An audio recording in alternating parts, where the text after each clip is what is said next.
Oh, good morning, everyone. Let's make sure we have sound. It looks like I'm on the right microphone today, finally. Jennifer Selden, Steve Carello, Mark Kramer, Tim Blanche, Laurie Sperrin, Philo Gainby, Blockchain Becky, David Kiefer. You guys are awesome, man. The Carl 777777, Anthony Canaflow. We got Darius. Darius is in the room. Good to have you, buddy. And we got somebody from Louisiana, Phil Again B. Welcome from Florida to Louisiana. You guys still have the best food in the United States for sure. And maybe the only culture that a state has is left in Louisiana. You cannot get the Louisiana out of those people. They are absolutely awesome. We got a few other people. IJB, have not noticed you here. Happy that you're here. If you guys are new here, say in the comments that you're new. And if you've been here on every session, like Mel, great to be here. Mel M, you guys should all follow Mel M. She's awesome. This network right here, these guys do great work. Live Boss, good to see you, buddy. Who else we got in the room? We got Karen in the room. Good morning to you, ma'am.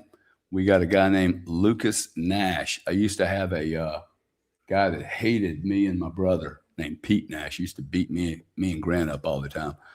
Good morning, Gary from Fair Parenting Podcast. UK family is in danger. The UK has fallen, folks. Sadly to say, one of my most favorite places with my most favorite people in the whole world. And they lost all their men, okay? The men lost their spines, and they're going to lose their country. It's really sad for me to see.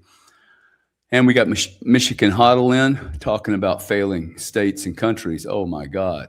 Michigan, poor Michigan. But they do still bring some good musicians out of Michigan. Okay. Guys, happy morning.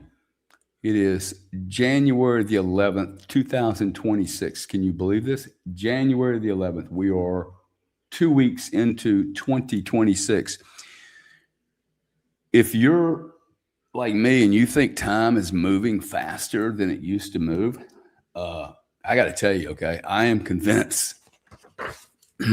I know this sounds crazy, but I'm convinced that time is not what I thought it was. And it seems to be compressing. If anybody else feels that way, my whole life, while people are getting in the room, just kind of start here slow. But my whole life, I've heard people of older generations always talk about, hey man, time speeds up. You know, you've heard this your whole life, right? What if that's true? What if it took 40 or 50 years, 60 years for somebody to figure out, well, time seems to be compressing. We've always taken it to I think most people just understood it as, oh yeah, the old people, maybe they have less experiences. Maybe that, because I think time is really about experiences. It's in the now. And in order for me to really understand time,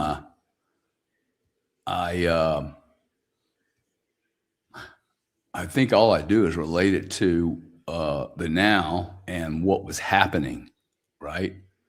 What was actually happening then, and then I point to memories, and I think maybe older people just don't have the experiences, and they fall back on their memories. I don't know. I'm just playing with this, but the other thing could be that time is compressing. And I don't know what all that means other than it sure feels like time's speeding up. Which also just, well, we only got 260 people in the room. You guys can repost the room. We'd love to have some new people here. We'd love to have your parents, your mentors, your mentees, people that you hate, people that you have betrayed you. Like, this would not be the worst thing you could do. Say, hey, this cat, check this cat out, okay? I record these so you can go back and grab them and send them to somebody. Where was I headed? Time. I was thinking about time, and now, right this second. See, all I have to do is, and for you guys that have never been here before, I've been doing this now. This is on my second year. I think it's the 10th week. I missed 1 week last year due to the inauguration and my lack of discipline. IJB says time is speeding up. But while we have a few people in the room and I'm just kind of coming to, I've had a very interesting week. Did an awesome podcast with, not a podcast, but an interview. I stuck the link in there earlier with a group called, there's the link. If you guys want to watch it, it is actually a good interview. I think they really wanted it to be about Bitcoin. It ended up not being about Bitcoin at all. But it's a good discussion on life principles that have been really instructive for me. So if you I can most honestly say it is business advice, life advice, and I think I qualify at this point in my life to offer at least tips, tricks, and hacks that have helped me. And also, I spent a lot of time talking about all the mistakes I've made. I find it much more instructional as learn from those who have made errors in their life. I know the common thing is, hey, listen to people that are perfect. The other saying is, you never meet your heroes. Why do you think they say that? Because they're not perfect. I love listening to losses and people that made mistakes and then were able to move through those mistakes and counter them. I think they are the true champions. And so we're going to talk about that today. We're going to talk about comfort and discomfort. And I hope you guys have brought your pencils, your brushes. I got all my pencils here, right? I got my gear. I've got my book. Everyone, please grab a notepad. I like to grab really nice notepads, okay? For instance, hey, Phoebe Swama's in the room. Phoebo Swanee's in the room. Great guy. Here's a guy that reads economic charts and trading charts and commodity charts, and yet he shows up here every Sunday because he knows that the more he knows himself, the better trader and investor he will be, most certainly. Fib, good to have you. Good to have you here, buddy. This is who I'm talking about. You guys follow at Fiboswamy. Awesome human being. Quiet man. He's not one of these blustery loudmouths. Quiet man. Speaks when he has something to add and listens the rest of the time. I think that's an awesome talent, by the way. Listen, learn, and contribute when you have something valuable to contribute. Otherwise, he stays kind of low under the radar. I think that's a cool gift. Not that there's a lot of value in obscurity, but I find it unnecessary for people to constantly yap. Okay, so did a really interesting interview with Marcin. As I said, I put that in the post. It's on YouTube, I think.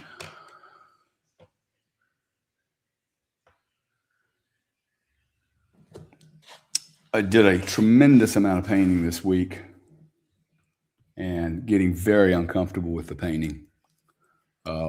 And so we're going to talk a little bit about, what happens when you get uncomfortable? What happens when I hit a wall? What happens when I get some speed going doing this I am thing? Okay, so back to how this started 2 years ago. I started doing these I am spaces. I called them the Church of I Am. I didn't really know what to call it. I'm kind of moving to, hey, this is just Sunday mornings with Gary. Oh, by the way, I've gotten some quotes or some comments. Hey, we'd like you to hold this later because people are going to church. I would love to hear from people that are attending this. Is this a good time or would there be a better time, earlier or later? I don't really care, but I need a schedule. Okay. I'm the kind of guy, I'm a very, I need a schedule. And changing stuff around all the time, it's not a good. I'm a really almost a habitual human being. I think there's real great value in being habitual because it doesn't require me to make a lot of different decisions. For instance, I love going to the same restaurant every day or having food at the exact same place. Why? Because I don't have to look at the menu. I walk in, they know what I want. I'm probably going to have the same meal. It may sound boring to other people, but I have no interest in spending 2 hours at a lunch looking at a menu for 20 minutes. It's a waste of time for me. Much less sit at a dinner for 3 hours talking to the same people. That drives me crazy. So, for you guys that have not been here before, I welcome you. And the reason I'm doing these is I originally called them the Church of I Am, is I believe we all have a superpower. And that superpower is what we have never really confronted. Our teachers and our parents, I had a lady, I put one of my paintings up recently, and I had a lady say, hey, look, my 4-year-old could have painted that.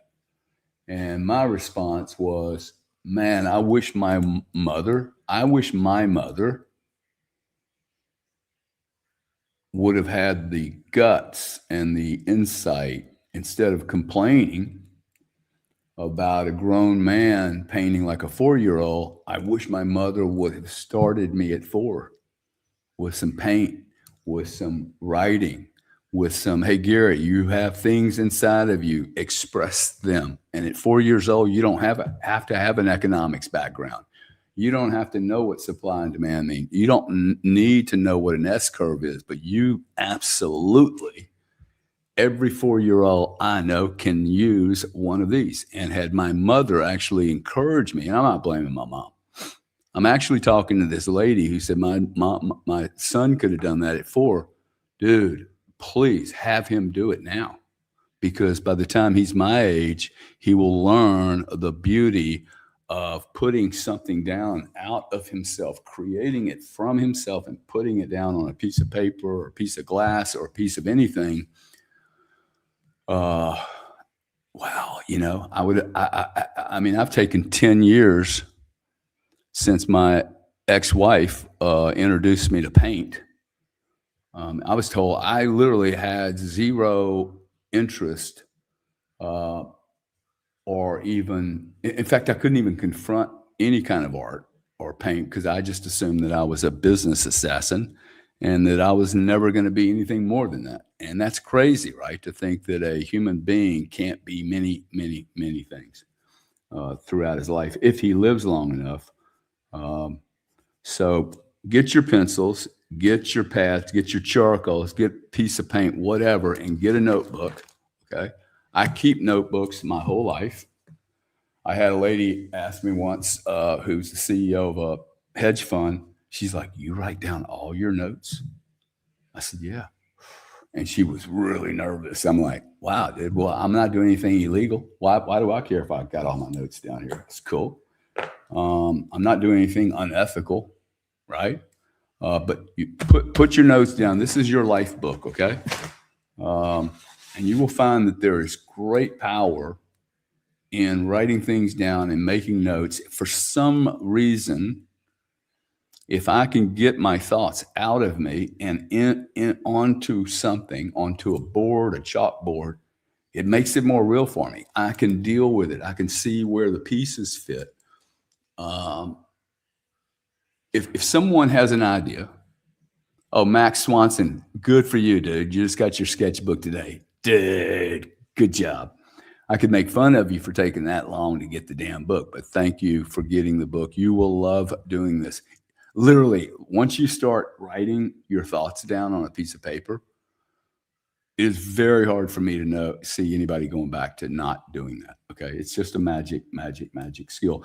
The other thing, when you're meeting with people, okay, here's a little hack here.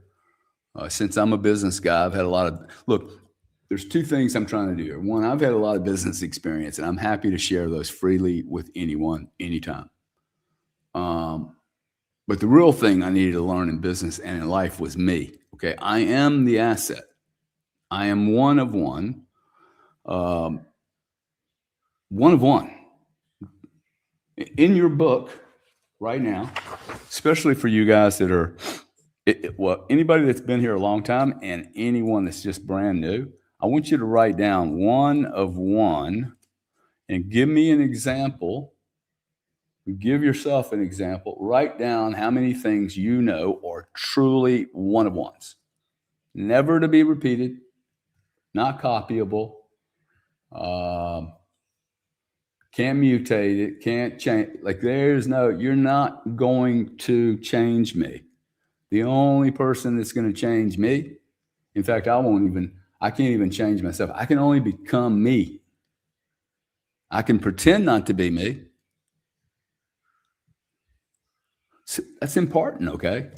I can pretend to be me, but I cannot pretend that it's true for me. I cannot pretend that it's true. I can pretend that I'm not me, but I cannot pretend that it's true, okay?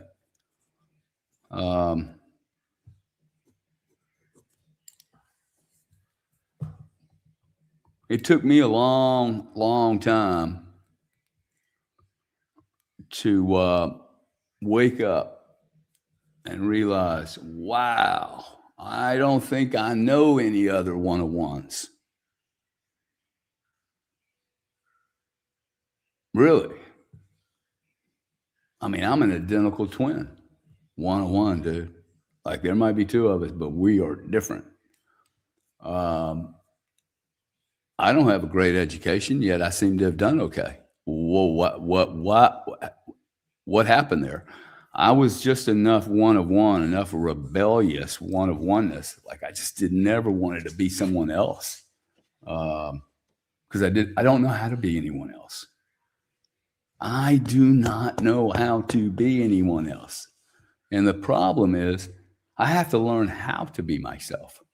So I'm caught in between, juxtaposed in between these two positions of, oh, wow, I don't really want to be you.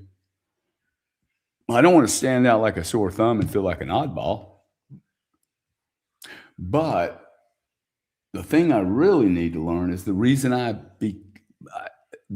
start morphing myself or mutating myself or changing or the reason you see people dress like other people is they are start behaving like other people is because you have not, and I try to stay away from me telling you what you have or have not done. I don't think me judging you is going to be very helpful. Judging myself, I just need to focus on me.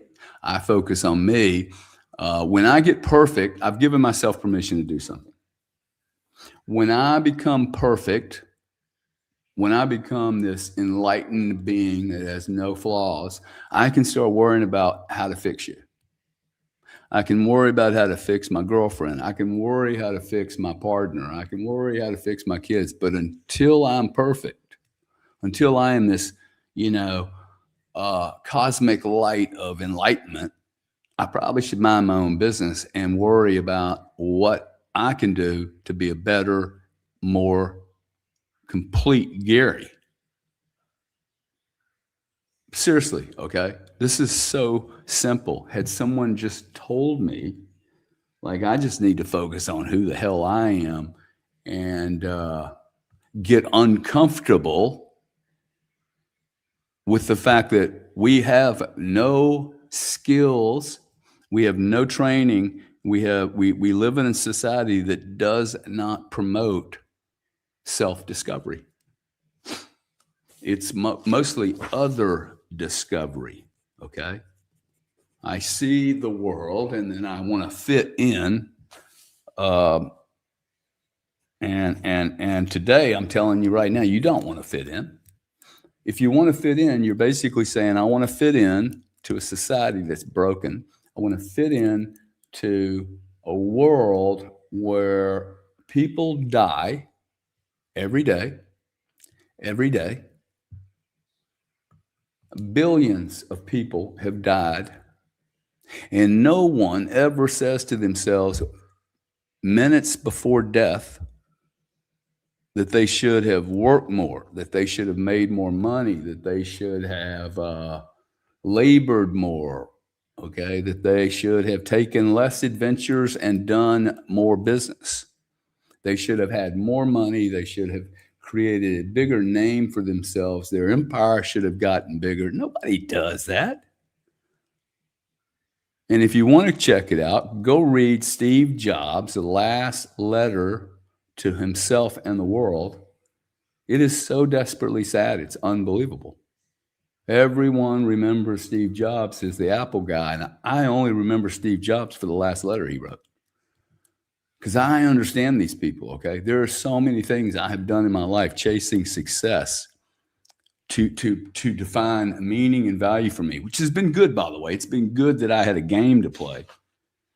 It's been good that I had challenges, but the challenge I am faced with today, and many of you will say, well, you can say that because you already have something. But chasing money and success and relevance, attention, has done very little to make me happy.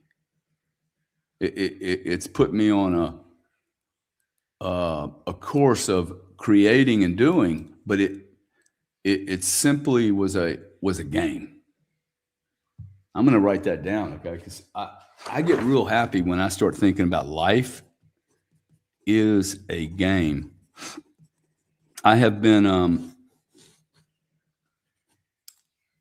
and when I use the word I a lot, I do talk about me a lot here, and I don't mean to be narcissistic and self-centered, but I'm not here to be one of those motivator people who tell you what to do. Okay, I do not know what's going to make you happy. I do not know what brought you here. I don't know what it is you're designed for.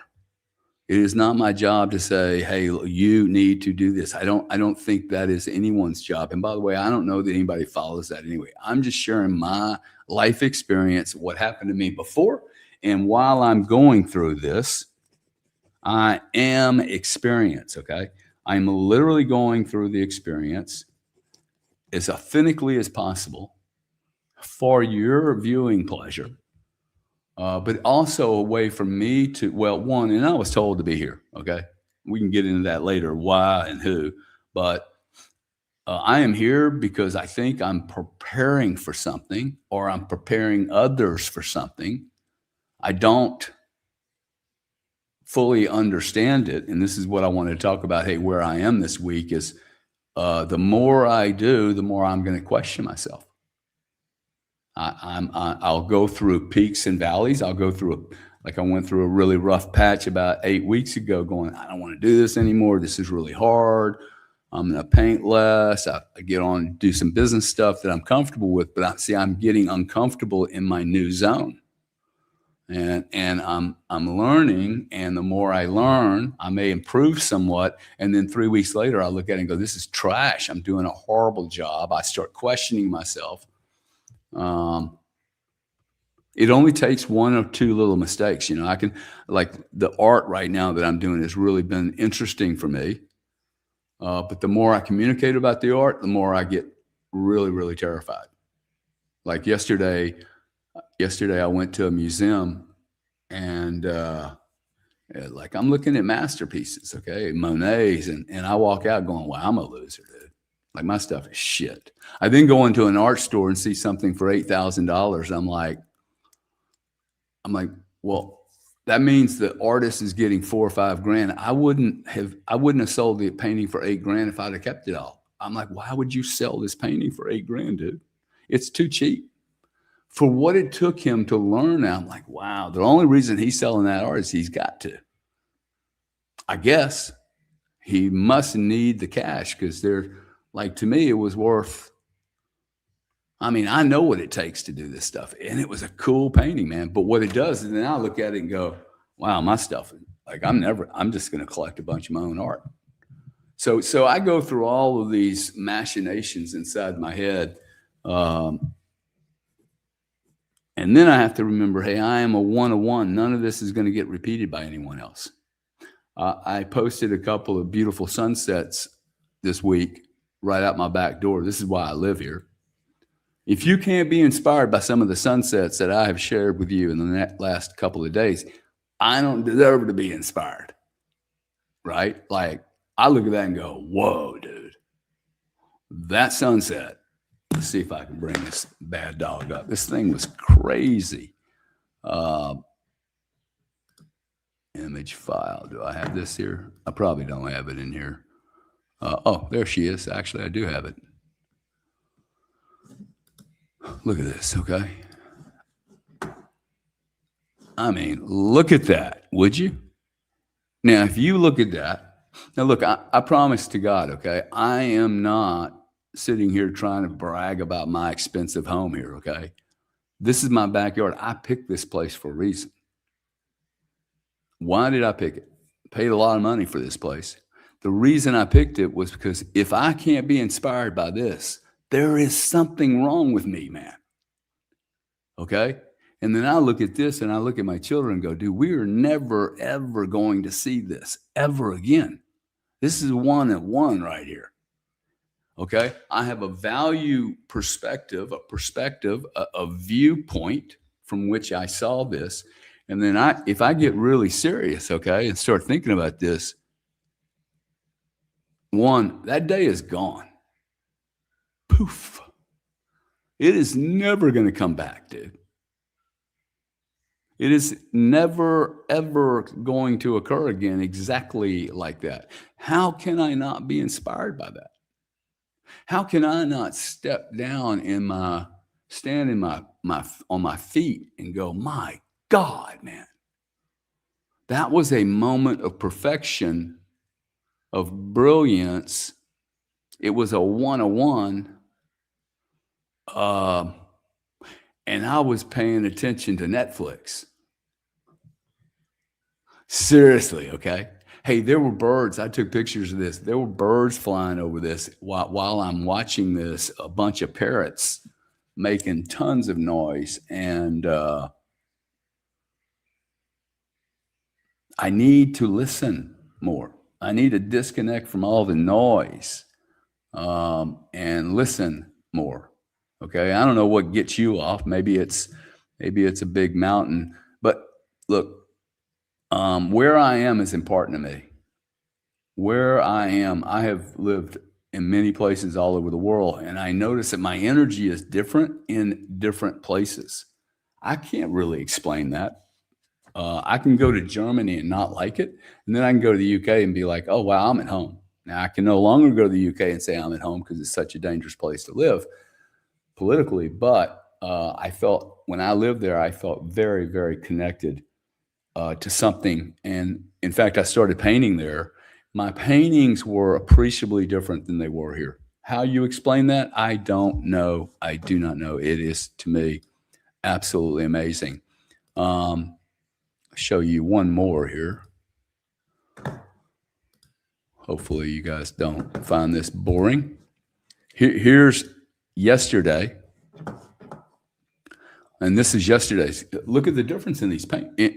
Look at the difference, okay? Both of them are gorgeous, man. Okay, both of them are gorgeous. But a different day, I'll never see that one either. Look at the purple here. I mean, look, it's just crazy how beautiful this is.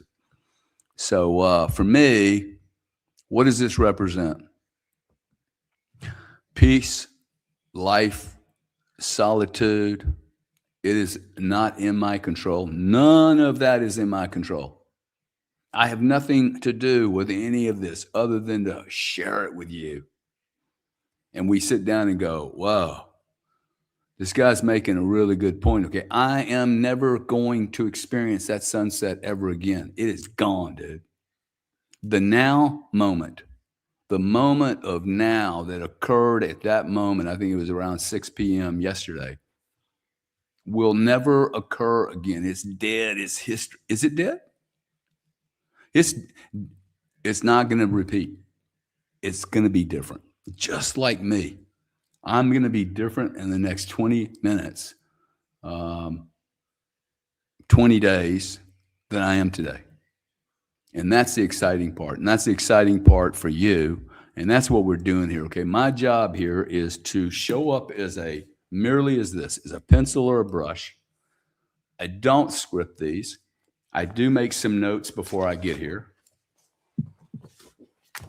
These are my notes. Okay. And I will continue to make notes as I go through this, because what I'm attempting to do, to the best of my ability, is I have had basically 4 or 5 different careers and big life changes throughout my life. And I'm going through another one. And I am sharing the I am that I have been doing since I was 22 years old.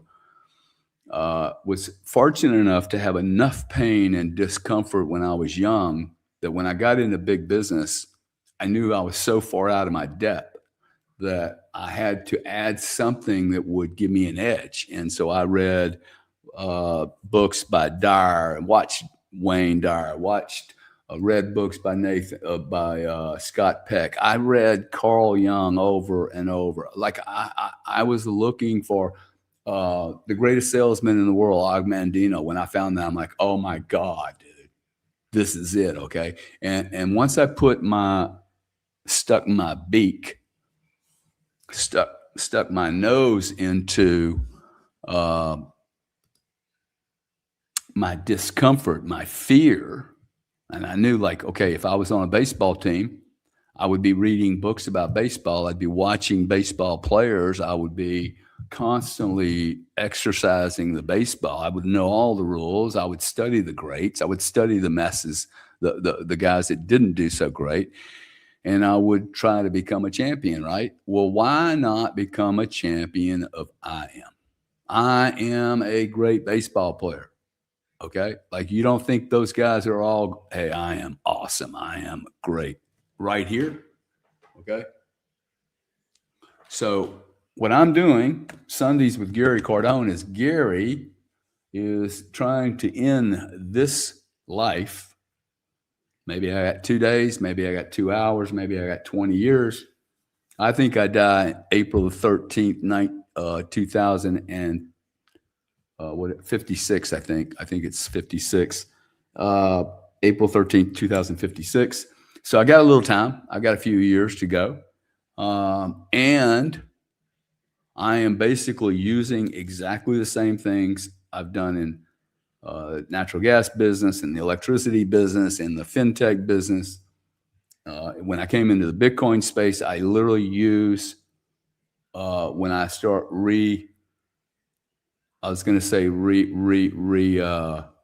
defining myself and rebranding myself. I'm not rebranding myself. I am finding out who I am, man. Okay. I don't want to rebrand. I don't want to brand. I want to be me. One of one. Okay. One of one. Like one on one. Think about it.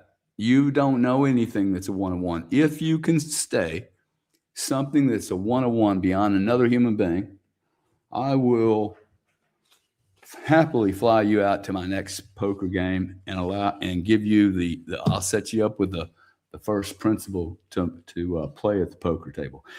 Literally, no one's going to come up with anything other than Josh Beckley or Rockley is a one-on-one, never to be repeated again.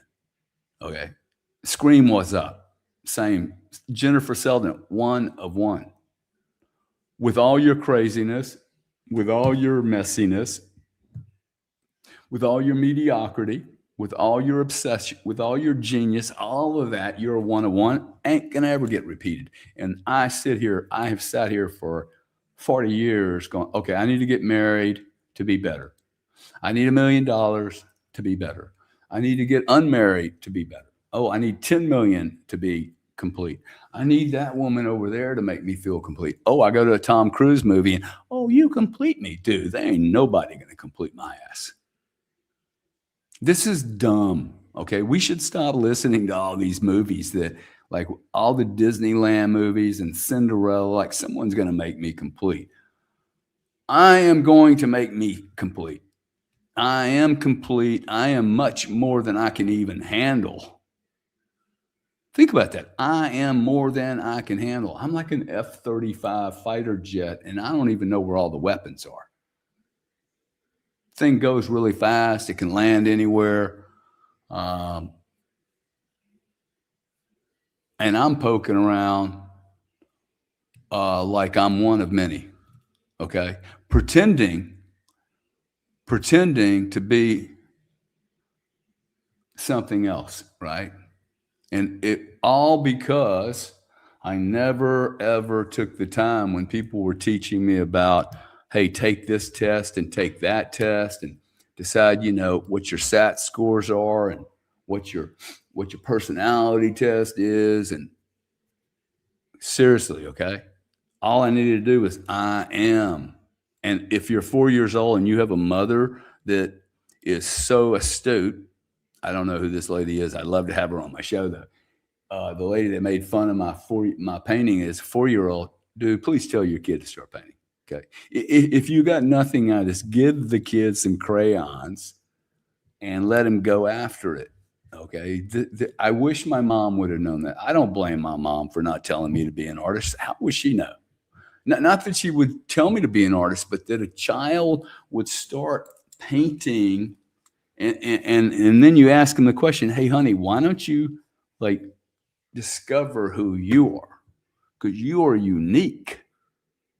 You're a blank canvas. As a 4-year-old, you're a blank canvas. And the thing is the blank canvas, I'm going to start emulating daddy. I'm going to emulate mommy. I'm going to emulate this guy. I'm going to emulate my brother. I'm going to emulate the school people I go to school with. And I spend no time, and shame on you teachers for not starting every class with, hey, before we go into physics, we're going to do I am. I am Gary Cardone. And what does that mean? What does that mean? I am Gary Cardone. What is it? Hey, by the way, I am Gary Cardone, and I am not these other things. Okay, so there's 2 tricks to this game. Figure out I am Gary Cardone. This is the way you do this. Sorry for you guys that have been here a long time and you already in. I'm Gary Cardone. Big exclamation mark. Then I am fill in the blank because I'm not really my name. Okay, I am creative. Okay, cool. Okay, and then I am alive. I am pure energy. Like I have always known for some reason, I have a lot of energy. And it fits here. Like I could feel it, okay? Like I can feel it. I am pure energy. I need to do 2 things. I need to know that my intentions are good and that I am what I am, right? What am I? Okay. Usually the way I get to, can you imagine a 4-year-old going, oh, wow, I'm a fireman. I'm a rocket scientist. He at some point he's going to get stuck. And by the way, you adults are going to get more stuck than he is or she is. The other thing that I do, many people have a hard time filling this out. I am. I hear and I see people's I ams all the time. I am,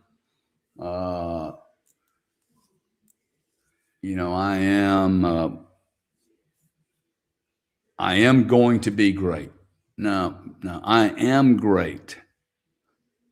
What does great mean? Well, I am great. I am a great warrior. I am a great freedom fighter.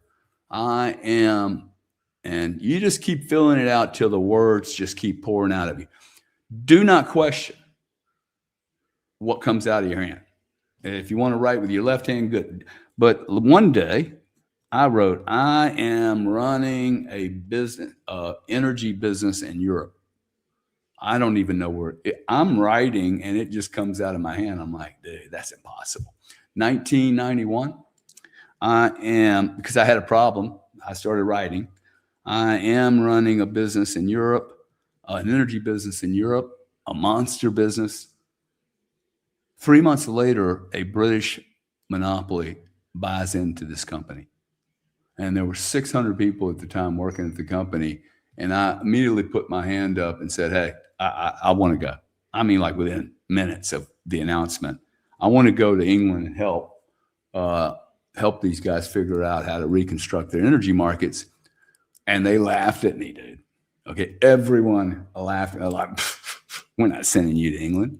The Brits would run you out of that country within minutes. 600 people were invited to go. Nobody wanted to go. Okay. But I wrote it down on a piece of paper. Then then this company buys us, and I'm looking around going, whoa, dude, I need to move. I need to move on I am running a business in Europe. Ended up going there in 1992, retired in 2002 at the age of 40, I think 41 years old, and absolutely crushed, smashed it. Would never go back into the energy business from that point. I built so much confidence from that move, okay? All because I wrote something down. I'm like, dude, I'm following this dream. In fact, I followed it so much. Well, I followed it so much, I was, let me go back to what I was trying to focus on. This next story will get us way off center. If it comes out of your hand, make sure that you write it down, okay? Just write it down. Don't judge it.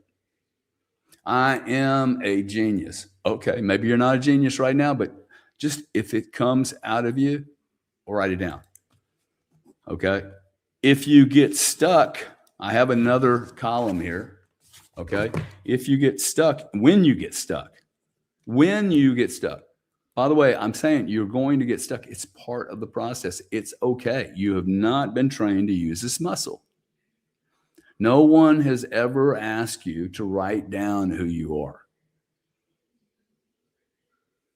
I think it's a shame. It's horrible, right? We have all this potential energy and we don't even know what it is. Okay? We don't. The odds of us being here are so low, man. Okay? Like if you really look at how a sperm is attracted by an egg and the ratio or the percentages of that being a successful action, much less going to full term. Most women have a number of miscarriages before they have a child or doing the childbirthing. The odds are really, really low of an individual coming to life at a certain moment in time, just like that sunset. One of one, man. It's happening one of one in a one-of-one moment at a one-of-one era. So I must be here in the 2020, in the 21st century for a reason. But when I get stuck, I start doing I am not.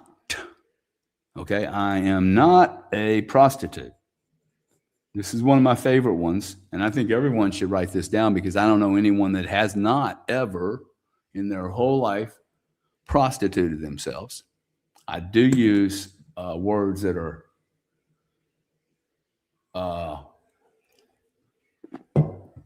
shall we say colorful, but the reason I say I am not a prostitute is because it immediately puts me in a position of going, okay, I'm going to be a straight up guy. I'm not going to sell my soul for anything. I am not a salesman. Nothing wrong with being a salesman. I just didn't want to be one. I am not a doctor. I am not a surgeon. I am not a rocket scientist. I didn't have the brilliance to be a rocket scientist, nor the affinity toward that field. Okay, now why Am I focused on the I am not? Because everyone says, no, no, don't ever look at the negative. It's not a negative. It's not what I'm going to do. It would be a negative for me to not know who I am not going to be. Okay. I never said I was not going to be a philosopher or an artist. I never said that. I met a guy when I was 26 years old that was a baller from Morgan Stanley, and he wrote a poem on the plane before he shows up at a Christmas party, and I was shocked. Guy's name was John Barr. I tell this story a lot. I met John twice, and here's a balling Wall Street cat, MBAs, and he's reading poems at a Christmas party. Now, why did that stick in my mind? I'll bet you that virtually no one else, the 600 people that probably heard the same poem, I bet you no one thought, oh, that's cool. I thought it was a baller move, dude. Like, I was like, wow, that is an awesome cat, dude. He does poetry. Well, here I am 30, 40 years later, about as tough of a business guy as you could imagine. I mean, I am. I would not want to be playing against me. I just have this innate gift, and here I am, though. You know, him doing the poetry gave me permission to go, hey, look, I could be artistic too. It just gave me permission, because before that moment, I thought it was uncool. You see how I get influenced? How weird is that, right? 27-year-old guy being influenced, thinking, oh, don't do any art stuff. You know, that's for babies. That's for punks. That's for the gay people. Like, he wasn't gay. He looked like a beast to me. And he's writing poetry. So I need to know what I am not. I am not spending the rest of my life working at a company for a job or a 401k. I am not most certainly trading my time for dollars or small dollars. I do not work for a salary. Okay, I may have a salary, but I do not work for it. See where we're going? Okay, I am not a manager. This is very important, okay? I was a killer. And guess what happens when you're in business? You get good at something, and then they go, hey man, we're gonna take you out of that role and we're gonna make you a manager. That is the worst thing you should ever do for me. Like, hey Gary, we're gonna give you a bigger game to play, but don't turn me into a manager. It's not where my skill is. There are plenty of people out there that want to manage people, okay? They're herders. They're great at finishing someone else's work, which is cool. Okay. Like, I did all the I ams forever and ever. And then it dawned on me, oh, wow, I am really brilliant at a blank canvas, to use an artistic term. Okay. I am a starter, not a finisher. Now, some people would say, oh, wow, you're not, look, that's so negative. No, I am brilliant at creating something from a blank canvas, much more so than I am at finishing off something. Like, there's plenty of people in the world that are more organized, more methodical, more detailed, better management skills, more patience, less anxious. Okay, I'm anxious all the time.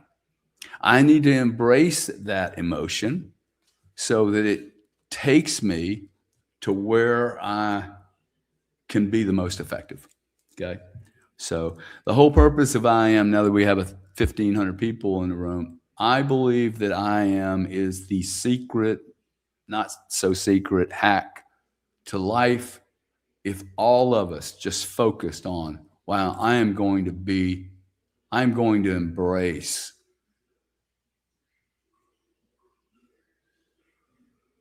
the absolute, finite, unique, rare pieces that make me, I am certain. If look, think about it this way: if you told me that I could invest in something like that, I would most certainly invest in it. So why is it that you and I aren't making our most aggressive, concentrated, least diversified investments in self and knowing who we are and knowing myself, really knowing myself and being honest with knowing myself, not lying to myself. I have lied to myself many times, okay? I have lied to myself many times. And I could get into this a little bit, and maybe we will. And if I can't get to it today, we'll get to it next week. But it's about, thoughts.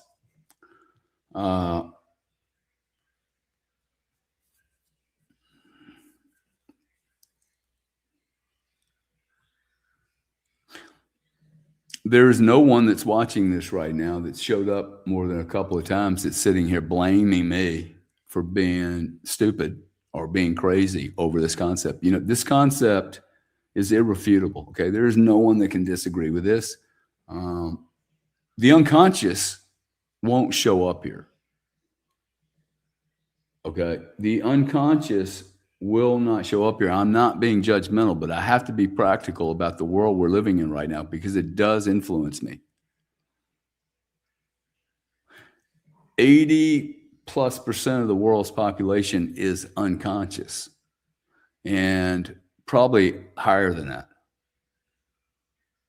And if you don't believe me, go believe some machine called Grok. And hey, how many people are really conscious? Now, how do we define conscious? I am Gary Cardone, and I'm really consciously aware of what all that means. I don't know half about me. So I'm half conscious. I have to be willing to be a little uncomfortable.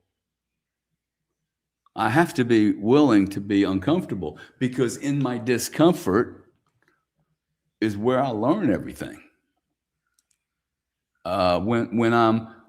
Somebody said, hey, mankind is just bad. I'm like, I don't believe that, dude. I believe all men, unless you're a psychopath or good. Because if I wasn't good, I wouldn't feel guilty at my core. Why do people feel guilty about not doing things they should do and doing things they should do? Like I learned here, hey, the right thing to do, life is not complicated. The right thing to do is the right thing, period. Okay? The right thing to do is the right thing. I have to define what is right for me. And if I don't, guess what? It will be wrong for me. There's not like, I can live in the middle of the fairway, take a golf example. Better be a scratch golfer, dude. I better be the best scratch golfer in the planet if I'm gonna play in the. But I'm probably gonna do better if I'm not a scratch golfer. I'm gonna make my moves in the rough. Okay, my talent comes when I am under great pressure. So I'm gonna ask you to embrace the pressure, embrace the not knowing, embrace that no one before this moment or other people did this and we just didn't spend enough time on it. We can blame whoever we want to blame, mom, dad, schools, whatever. No one's done this. Very, very few people are sitting down. I am. You can pray all you want. Okay. I've been little, this is not a church and it's most certainly not a religion. And I don't need to hear religious people tell me I need to pray more. I don't need to pray more, dude. I am Gary Cardone. That's a fucking awesome prayer. By the way, if the F word offends your God, my God is so big, he could care less what kind of words I use. I'm simply trying to express something that I don't know much about. Okay. And so I have learned enough about what turns me on and makes me powerful to be able to go, hey, I'm going to share this with other people and I'm going to share it with you in real time And it's not always going to be pretty. It's not always going to be easy. I'm going to want to quit, and I'm not going to hide that from you. I'm going to be as authentic as I possibly can. That is my intention. Be as authentic as I possibly can as a extremely successful guy. Okay, and I'm not doing this and bragging. I've been so lucky, it's unbelievable. For me not to share this, at least my beliefs about how to supercharge your life, would be me basically going, okay, all I've been doing is bitching and complaining about the teachers and the parents and not knowing. I'm just another part of the problem, okay?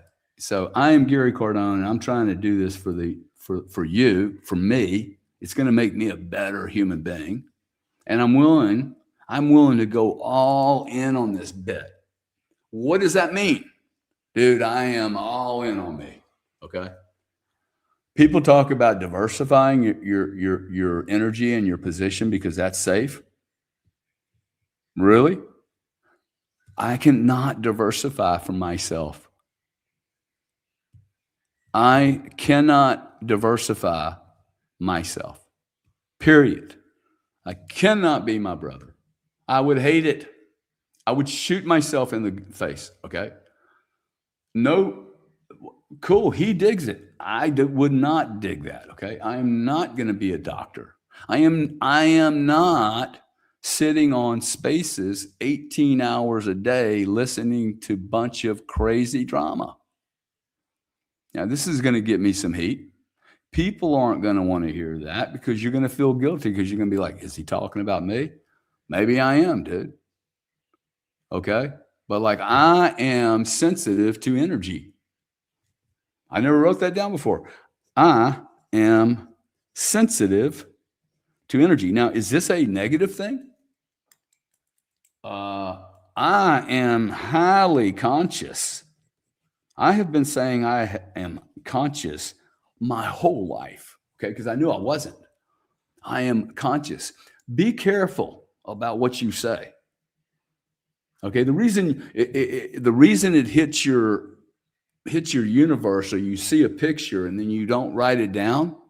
The reason I don't write it down, like I didn't want to write, ooh, I am sensitive. That's not a bad thing. I am sensitive and aware.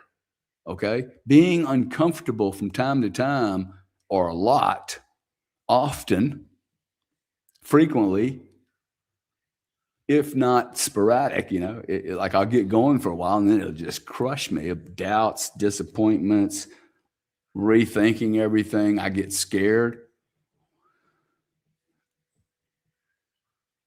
The sensitivity to the energy is that, hey, I am more and more conscious. So I can't just go plug into everything. Like I have to be careful. You guys talk about safe sex, something I haven't really known much about, but like, why don't you have safe interactions? Safe interactions with groups and other people. Okay, like I have a sister that's constantly has the news on. She has become almost robotic to touching the news. I'm like, hey, turn the news off and go paint, man. Turn the news off and go write. You just listening to this crap. It's like sticking your head in a microwave. And by the way, I don't process any of this here. Okay, nothing happens here for me. I don't know what you guys. I know what the teachers taught us. Hey, man, this is the calculator up here. My thoughts don't happen here. I don't, see, when I said that, hey, you people are spending 18 hours on Spaces, I immediately went, oh, wow, I know people. I don't mean to offend anybody here. People are going to get upset with me. Like, no, dude. But there comes a time when I need to tap into pure energy, okay? I'm here for a pretty short period of time, I think. I've got one shot at this trade. Can I lift myself up at a spiritual level? Because I'm not this. I'm not even thinking. These thoughts are not coming from here. By the way, if you're in control of your thoughts, okay, thoughts. This is what I said I was going to get to thoughts. I don't even think you're in control of your thoughts. If you are in control of your thoughts, then while you're painting or while you're creating something, what part of you or who is looking at you going, hey, man, this is shit? Or be careful. Or, hey, Gary, don't say that. Like, just try to control your thoughts. For you super successful people, sit down for an hour and have no thoughts.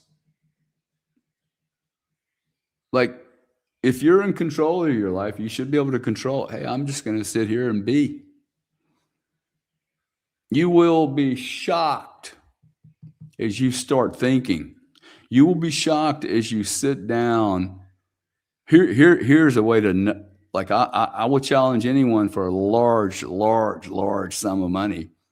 I mean, a crippling amount of money. There isn't anybody on this show or anybody that could be in this show that can sit down for 1 hour and control their thinking. Control it, meaning you're just empty. You're going to give yourself permission not to think anything. When that fails miserably, I would ask yourself, hey, where did that thought come from? I mean, first thing is, hey, did it really come from your calculator up here that everybody tells us all the information's moving through these channels?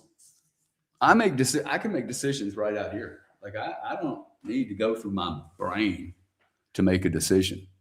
I know if something feels right or not. See, I don't have to be comfortable doing these shows every Sunday morning. I simply have to show up every Sunday morning because I know that's the right thing to do. One, I made a commitment.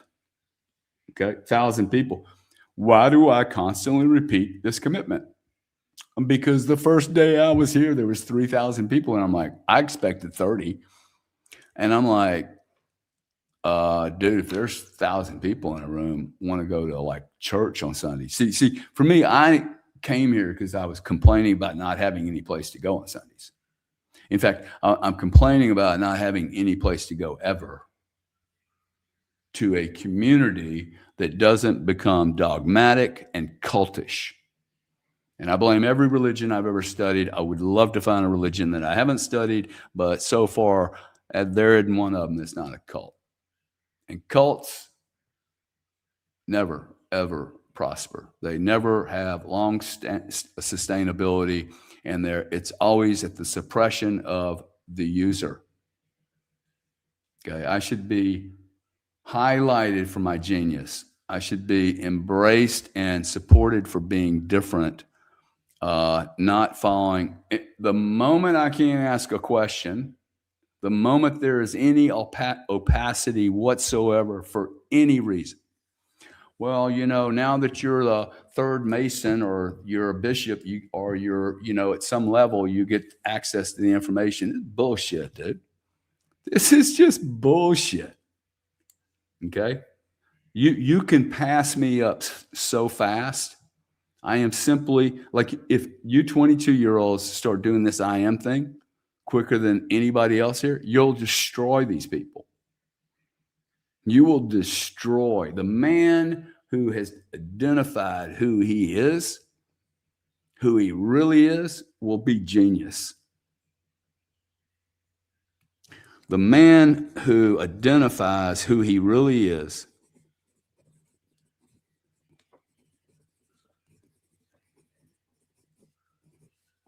will be a genius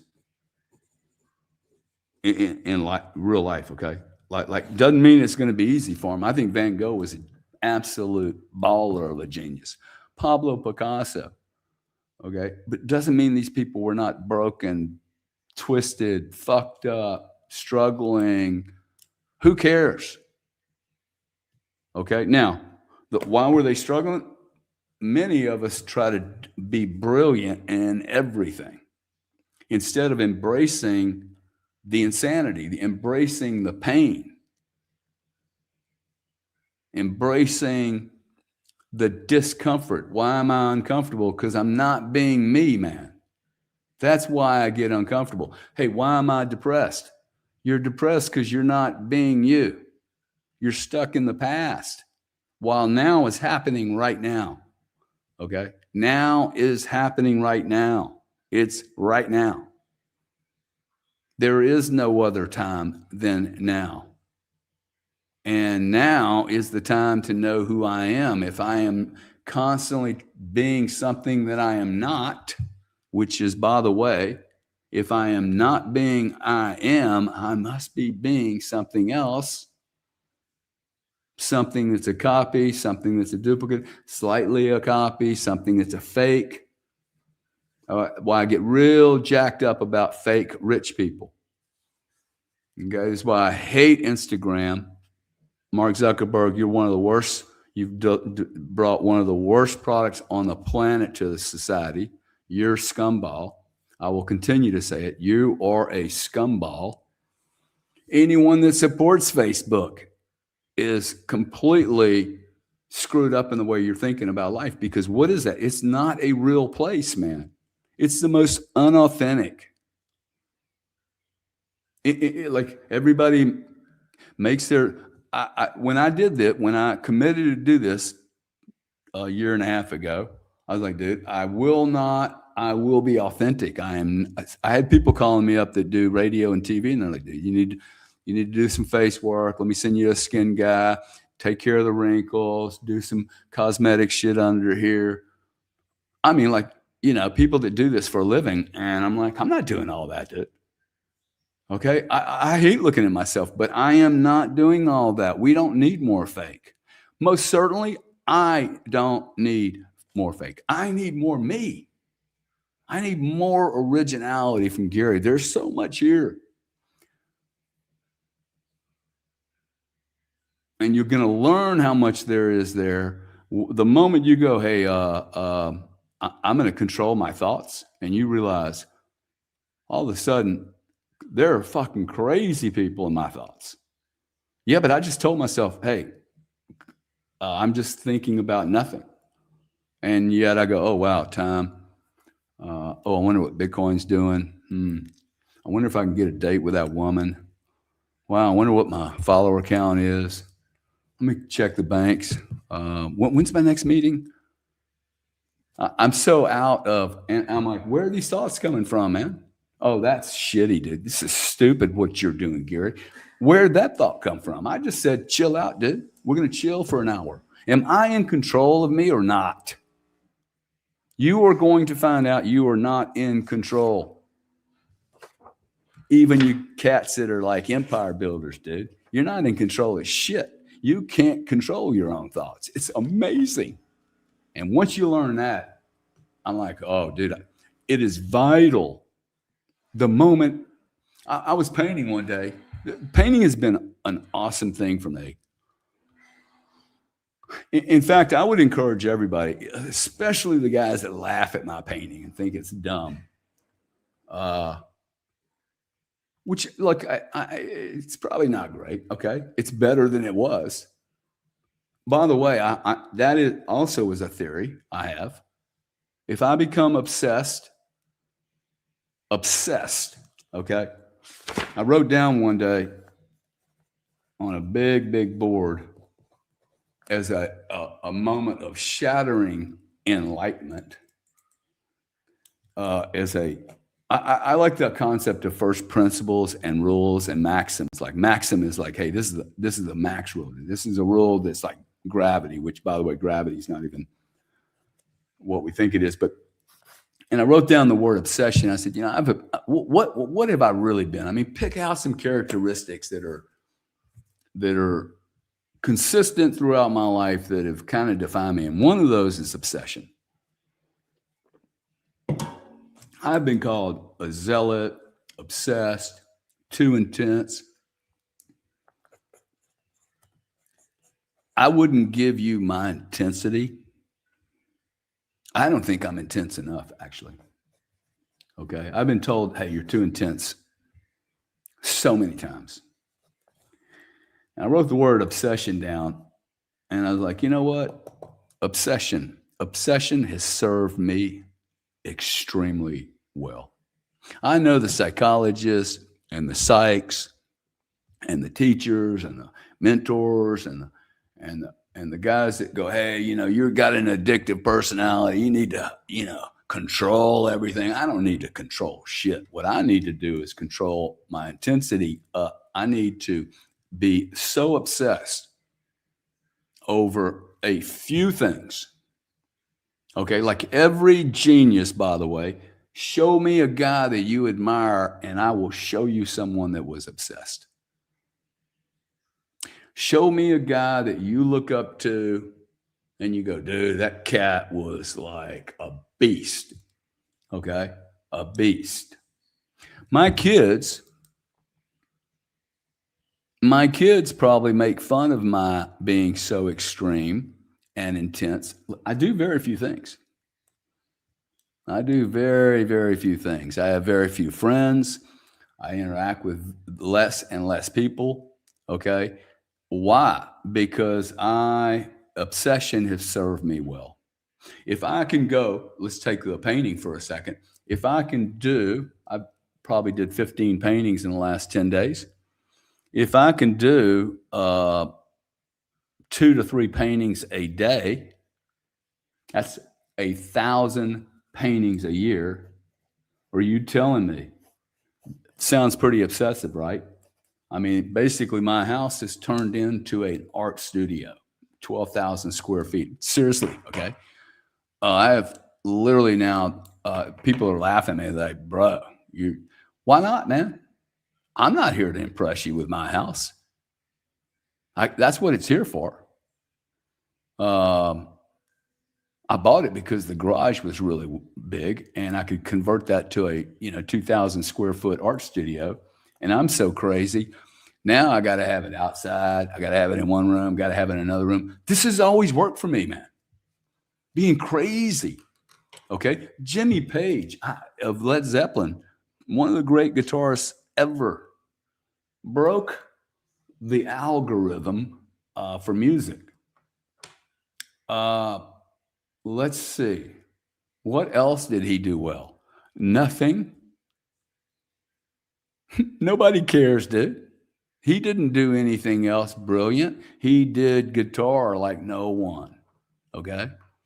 I'm not saying he didn't have other great things about himself, but like Babe Ruth was a loser of a human being, but he still hit the shit out of home runs. Okay, so I am not perfect. I am a human being. I am struggling. I'm not just pure computer code. I don't think I am, because if I was pure computer. Oh, by the way, when you do this, the thoughts thing, and you go, hey, I'm going to take an hour. By the way, last week I asked 3,000 people I think there was 2,900 people in the room at the time, to take 1 hour this week in total quietness. And I predicted there'd be less than 29 people, including me, that would do that exercise. Raise your hand if you did the 1 hour. Okay. Hell, I'll take 15 minutes if you did 15 minutes, because my suspicion is even if you did sit down for the 1 hour, see, life becomes really busy. Sitting down for 1 hour is very, very unsexy, unproductive, especially for really successful people. But the whole concept of sitting down for 1 hour is, one, there are many actions that I used to take that were complete waste of time. Also, there are many interactions where I am sticking my beingness, all of this, I believe that I am much bigger than my hand and my brain and my ears. Okay. I think if I chopped this ear off, I would be exactly the same guy I was. I don't think you would. I don't think my content would be any different, other than, oh, wow, I don't have an ear. If you cut my arms off, I think I'm still going to be Gary. Okay. So it most certainly is not about my body. Okay. It's certainly not about my body. And by the way, for you guys that are sitting there going, oh shit, I forgot to do the 1 hour. See, it says everything. It's okay, man. I forgive you. However, if you're serious and you want to be obsessed, because there's no one going to look at me and go, dude, look, you guys love my obsession. People have complained about me being obsessed, but the only people that really hate on it is losers. Like the wannabes, the guys that, well, they don't want to be. They just don't want me to be. And this is one of the big challenges, okay? Like obsession accomplishes a couple of things. One, it identifies my passion. It identifies my passion. I did an interview with, I put it in the link this week. And, it's funny when you watch yourself after one of these interviews, and I go into those going, hey, I have no agenda. I'm just going to be as open and transparent and authentic as possible. And I made the comment about taking on big companies. And you can see it in my demeanor, okay? Because I'm like, I really like fucking with these big monopoly companies. I do. I love breaking them down, okay? They all underestimate the power of one human being. It is really an expertise of mine. I feel I must have been a Robin Hood or something in another life, because I really despise the Visas and the MasterCards of the world who take advantage of little people. Okay. They can't compete with each other, so they just take from the little people. That's a parasite. Okay. It's a psychopathic bully, and they need to be slapped in the face, punched very, very hard, which is my way of saying, stop spending money with them. Okay. Stop using the credit cards. Stop spending money with them. Stop spending money with, stop doing anything with anyone around you that doesn't feed I am. Okay? That doesn't feed I am, including yourself, okay? And including parts of yourself that don't want you there. There was a part who said that they didn't make the 1 hour. You need to figure out what part of you stopped you from doing that. I have some demons, dude. Okay. I have some little devils that live in my life that, they go off track. Really, I can get off track easy. That's why the obsession thing is really cool, because it doesn't allow me to get off track. Okay. I'm going to paint. Oh, and setting goals gets me there. I did the 1,000 paintings, 3 paintings a day. When I said that, I literally said it out loud. See, I'm going to benefit much greater than most. I'm going to benefit more from this exercise than you are, because like I'm just learning so much. But when I wrote down, wow, 3 paintings a day, dude, if I could do 3 paintings a day, first off, there is no reason for me not to be able to do 3 paintings a day. I'm super rich. I've got my Bitcoin position on. I'm using Bitcoin like a business. That means I have no lawyers to talk to. I have no partners to talk to. I have no shareholders to jack off. I have no quarterly meetings to do. I have no budgets to run. I need simply keep my costs down, invest as much as I can into 2 things. 1, Bitcoin, and me. Bitcoin and me, and then me, and then me, and then me. And that obsession goes, hey, I'm going to become a great painter, because it's what I want to do. It is so far from where I started. I find it to be like, this is going to be fun, dude. I am going to end my life as a painter. It's such an extreme, bizarre, what's the word for it? Contrarian. I just think it would be hilarious. I think it would be so ironic that a tough guy, I am a tough guy, okay? And I just think it's ironic that I'm talking about painting. Now, do you guys understand why I keep talking about these 2 paradoxes? A cold assassin of a business guy ends up being like wanting to be an artist, it's really, I'm trying to prove that the obsession is the deal. Not I could easily go do another business. I could go do 4 of them.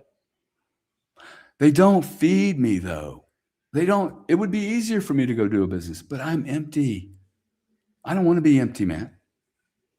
Do you want to be empty? Or do you want to be full? Flowing over. I want to be flowing over. As an example, the best thing I could possibly do on this planet, it's not all the money I've made. It's not the Bitcoin that I'm hoarding, and I am a hoarder. It's could I give another human being or 1,000 or 10,000 human beings an example of how to be as great as you can possibly be, how to be rich, not rich monetarily, but fucking rich, flowing over with energy and beauty and examples for other people to break the freaking mold. Stop messing around with elementary stuff that we've learned from losers, man. We are all losers. The teachers are losers. I have a rule, okay? And the rule is never, ever, ever, ever listen to anyone about money that doesn't have a lot more than I do. Never. I am not going to listen to mediocre people teach me about something I want to become obsessed with. One, I'm not sure I actually need any teachers if I'm obsessed. I did say that. I do not believe that I need a bunch of books and teachers to learn anything. I learn by doing, not by studying. I learn by doing, not by studying. I may learn by emulating others, okay? But I've never looked at the color wheel in my life. I probably should at this point. But I have to actually be careful. Like I said, I went to a museum. I went and got some books. I see art and I'm like, my God, dude, these people know how to paint. Okay, I'm an idiot. I am an absolute garbage collector of an artist. That's part of the pain though. Like I have to go through that, okay? But the obsession will take me through. And there's not anyone here that doesn't dig my obsession. That, oh wow, he's going deep. A lady from Washington who's an admirer of my art, who actually took me to a museum. That was a great experience. Wow. You know, because she really knows art and she's really encouraged me to do what I'm doing.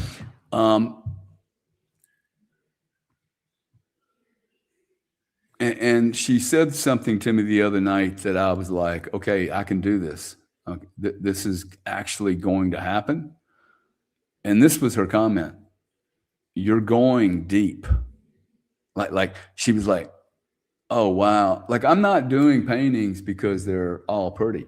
Like I have a painting here there's a piece of it that emotionally it takes it to another place. And for her, it was like, you're going so deep, you can't possibly not end up being good at this, because I am going deep, man. And I'm not judging, oh, I need flowers and balloons. That's not what's coming out of me. Okay?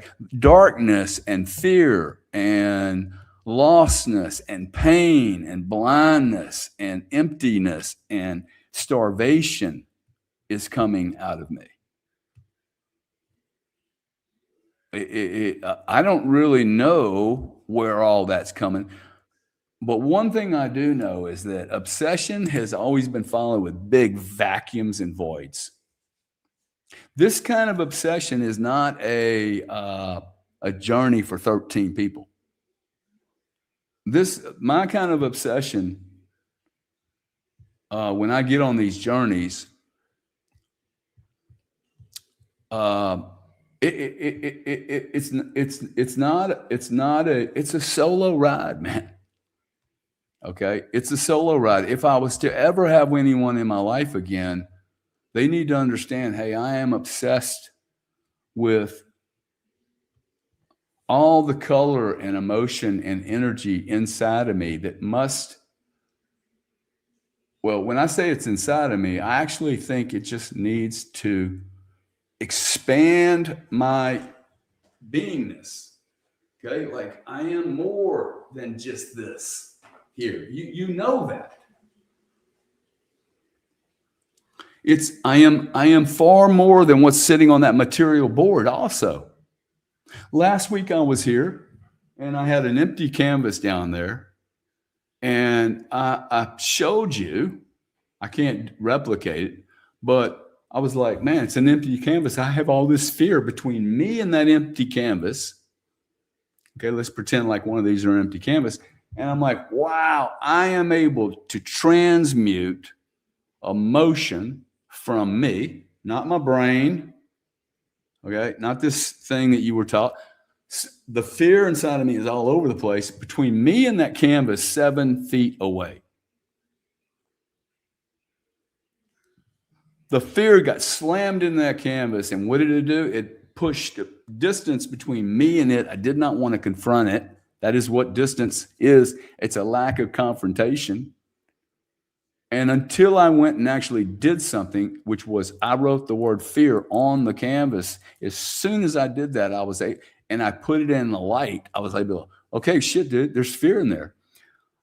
I can act like the fear is not there. I can run away from it, or I can let it flow out and smash it on a painting. And then I just sit it there. Dude, that's the painting. Like okay, let me go draw some smiley faces on it and make it more pleasurable. For what? So somebody will buy it? That's not the goal.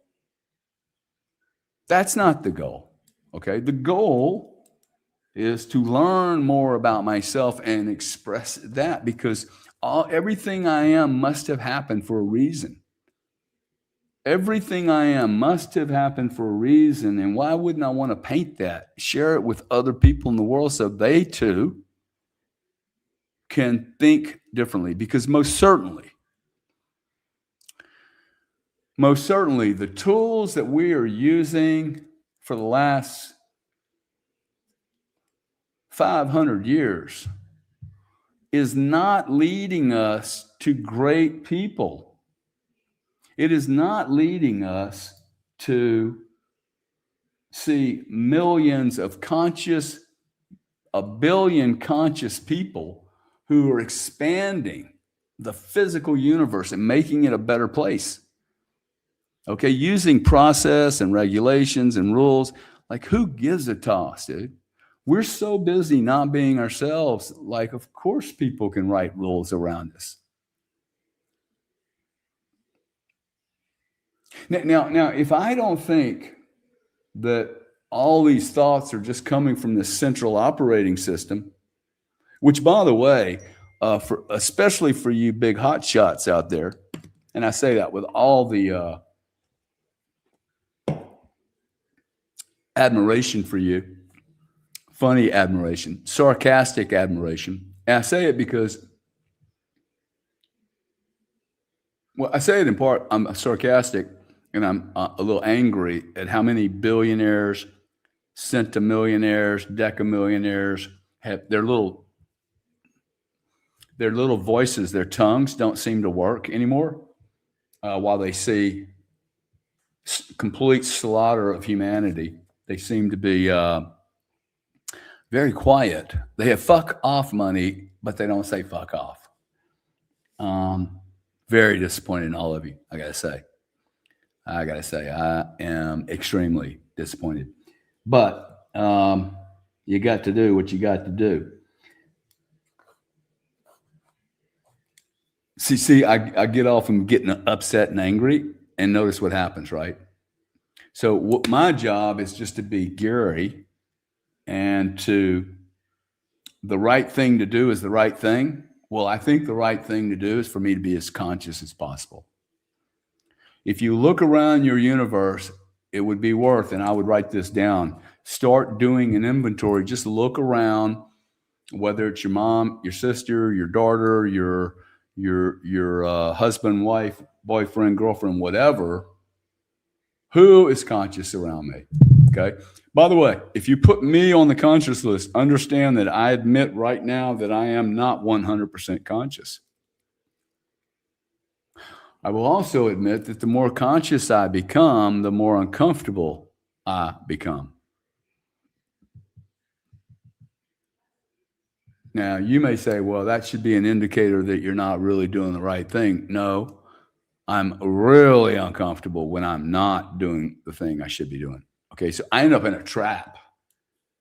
What I have to be willing to do is I spent all these years kind of being comfortable, kind of being conscious, working on this or working on that. I don't think you need to work on all your addictions and all this crap. I think you need to work on who the hell you are. I don't need to fix anything right now. What I need to do is get rid of the things that are interfering with I am. I am Gary Cardone. Why do I say that? I could say I am me. Okay. I am here for a reason, man. Come on. If all I do is communicate a reason and it's got a recording later for somebody, one human being grabs this and turns themselves into a lightning rod of change, what better gift could I leave this planet? It won't be the art. It won't be the business, the Bitcoin, oh, he was a hot shot. Big deal, man. No one's going to remember me in 100 years. No one. We are dust, man, particles of everything. I truly believe that. I hope that's true. But I also need to know I don't know what's true, but I am going to live as if I am right because this is the only thing that makes sense to me. Because I've had a lot of things, it's easy for me to look and go, oh shit. I mean, I'm telling all you guys that don't have what I have, the stuff I have is not going to get you in a better position than to become obsessed about who you are. You don't need more money to be I am you. I am me.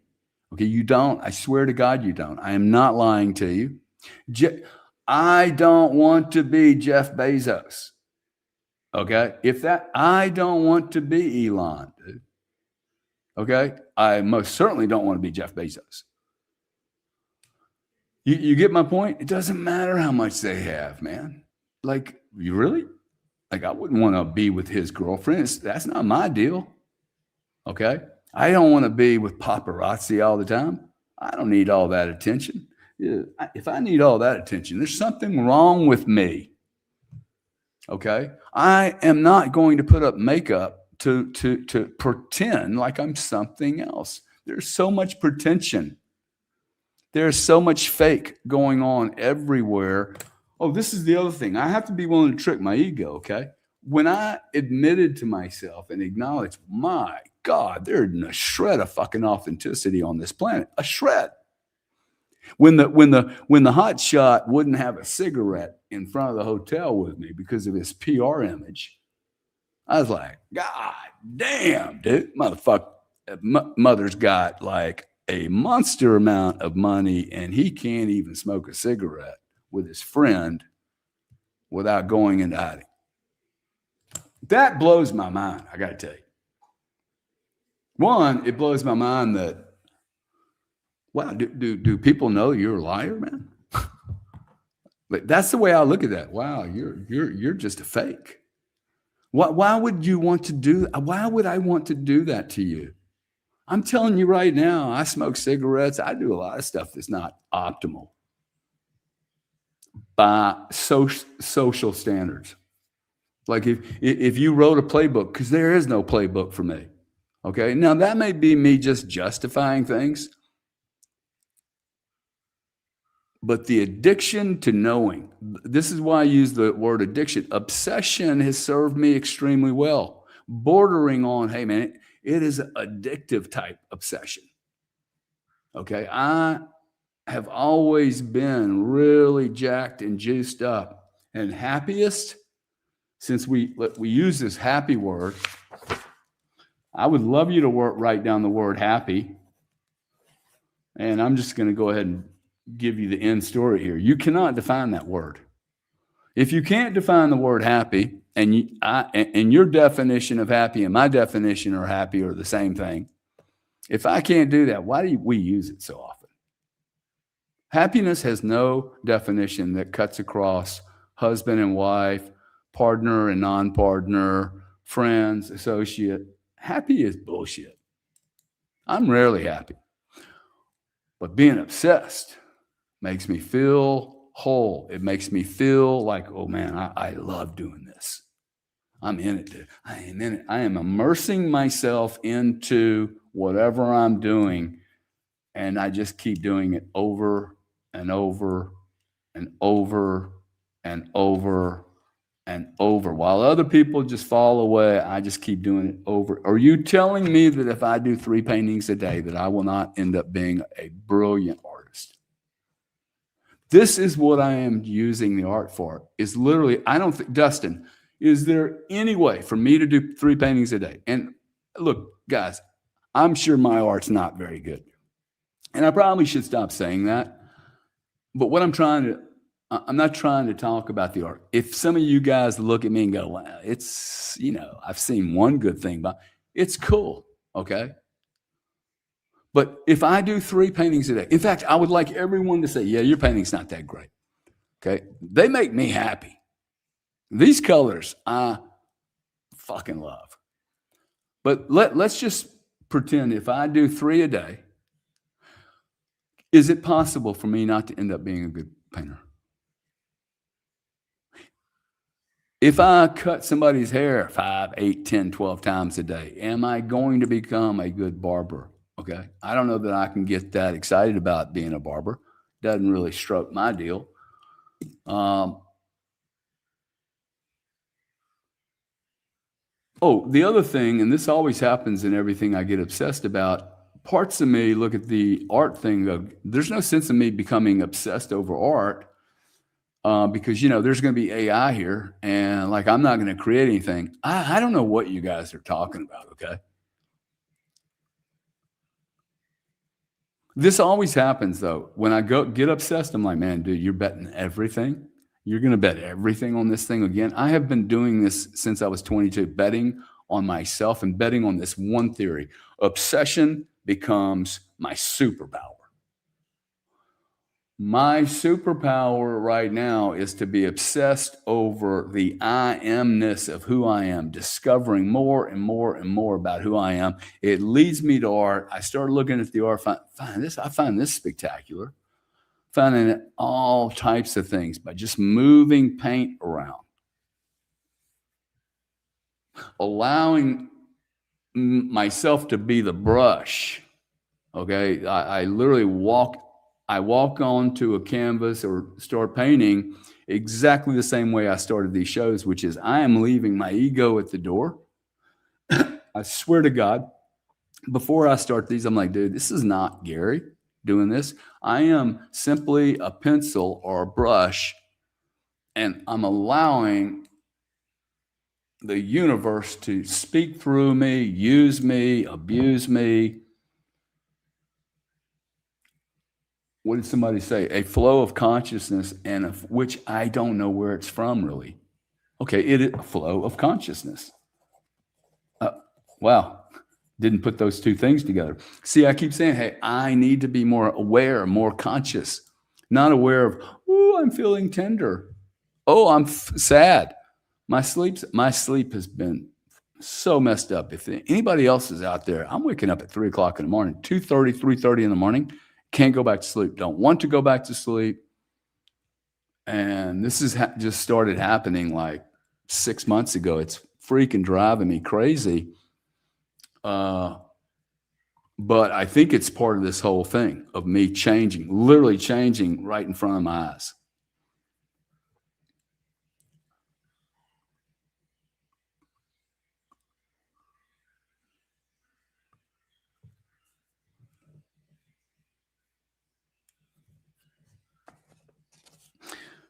I've got a few things written down here. Life is a game. See, for me, I don't know why I've always known this to be true, but for me, it's always been a game. I feel like I'm an 8-year-old kid. If you're young, go find your 7 or 8-year-old. I have always believed, and I've been told, "Hey, you're immature." When I work in big corporations, they're like, "Dude, it's immature, immature." I have always been immature. I actually like being 8 years old. I think looking at the world as an 8-year-old or a 7-year-old or a 4-year-old, dude, it's probably the right way to look at it. Okay, it's unfiltered. It doesn't have a bunch of restrictions on it. Okay, I'm not judging it constantly. They're living in the moment and they're not thinking about what it's going to be. They're just doing. Life is a game and I love games. Okay. I'm really fun at games. I like having a game. How many games do you play though in a night? Do you play 14 different games? Have you ever seen anybody play 4 different sports and be great at all of them? Nope. Michael Jordan couldn't do it. Larry Bird did it. He was white boy, short, had no coach, no manager, and he outshot every human being on the planet. Because what he did, he never stopped training. Larry Bird was an obsessive beast of a human being.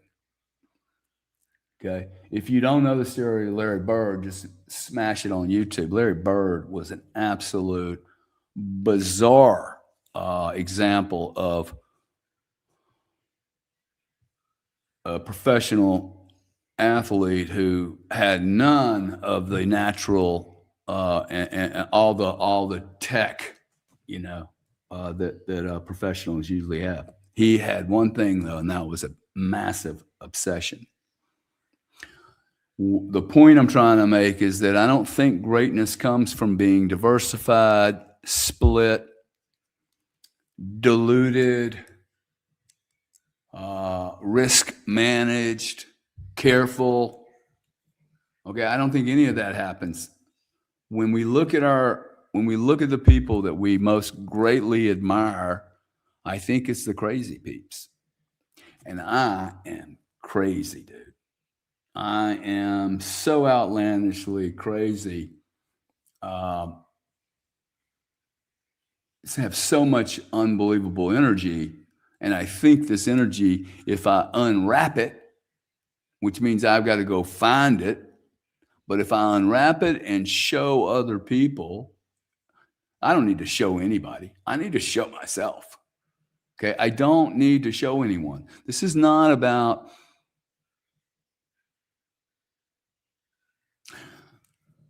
I had someone the other day, they wanted to buy a piece of art and they said, "Hey, how much is it?" And I said, "Look, I just decided, I knew it was going to go bad as soon as I answered it this way. I said, look, if I can't sell my art for 50 grand, I don't need to sell it. I mean, it was a big piece, right? And it's probably overpriced." And the comment came back, "Hey, look, you're an artist. You need to flow your art out. People need to see it, in order to get value." And I'm like, meaning that I should just almost give it away. I'm like, no, I don't think I need to do that. I don't need to show my art. I need to do the art. The art's not about selling. The art's about me creating something. It's going to help me understand me more and how much greatness there is. I am only experience. I am scared. I am not what I am scared to do. Okay. It may set me up for who I am going to end up being, but it is not. I am all my experiences. And the more experiences I have trying things, this is where I get into the parents and the kids. It's like, dude, let your kid figure out what he is, okay? Like he will tell you what he's going to do at 4 or 5 or 6 or 7. He has to try enough things to go, yeah, I'm not going to do that. I'm not going to do that. I'm not going to do that. I mean, I knew I was not going to be an athlete. So why bother? I have a daughter right now. I want to talk to my ex-wife and go, hey, let's pull her out of all sports because she's not going to be serious about it. It'd be better for her to spend 2 hours, 4 hours on something else that she could be serious about. It's awesome that she's figuring out, I don't want to do that. Okay. And she doesn't have the skills, man. She doesn't have the body for it. She doesn't have, like, she's part of me. She's not going to be a super athlete. Life is a game. I am the experience. My life is only about experiences. They show up in my life, and I have to figure out how to deal with them. Am I going to control the outcomes? Control is absolutely the wrong word. Am I going to control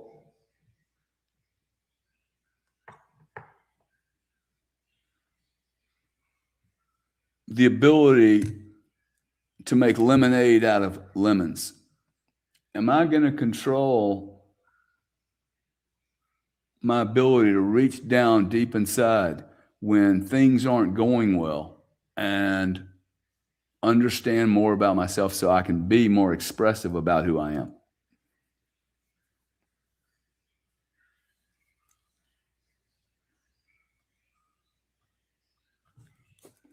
By the way, if life in my life is nothing but experiences,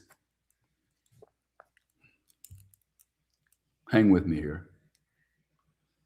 And I would ask you to write this down. Have you ever paid too much for a great adventure? Have you ever paid too much for a great adventure? Now, this is another way I trick myself. Have I ever paid too much for a great adventure? Any answer? Can anyone say yes? Can anyone say you have paid too much for a great adventure? The answer will be absolutely not. And I will give you $1 million if you can find anyone on this planet that can honestly tell me they paid too much for a great adventure. Heard a man the other day talk about having lunch with his father and how awesome that was. And my response was, dude, that is so cool. Years from now, you'll be willing to pay millions to have that 1 hour with your dad. Millions, okay? Like I would pay millions to hang out with my dad and mom for an hour or two. Millions. I wouldn't even think about it. See, I can't buy that experience back. It's gone. Why am I bringing all this up? Well, now that Gary knows that he loves games, now that Gary knows life is but a game, now that Gary has identified in his own writing that I am only experiences,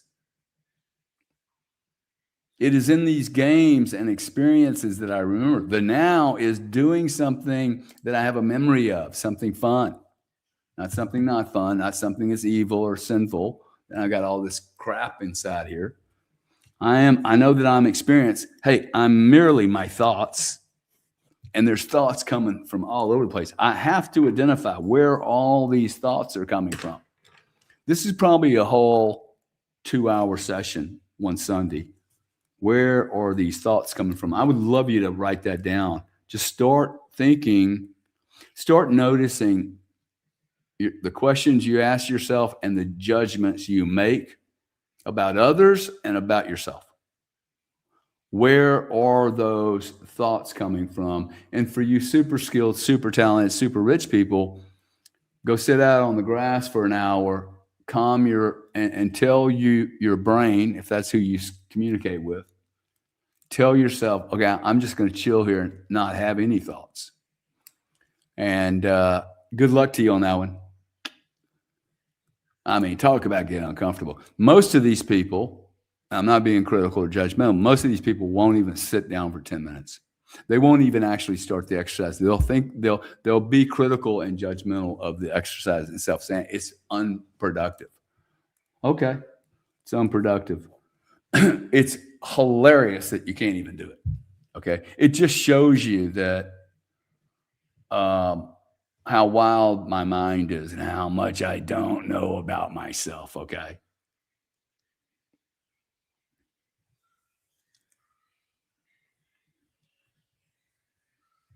So if I know life is a game, Gary digs games. Obsession has served me very well. What am I doing here? You know what I'm doing here? I'm doing this and I'm doing the art because to me it's the biggest obsessed bet I can make.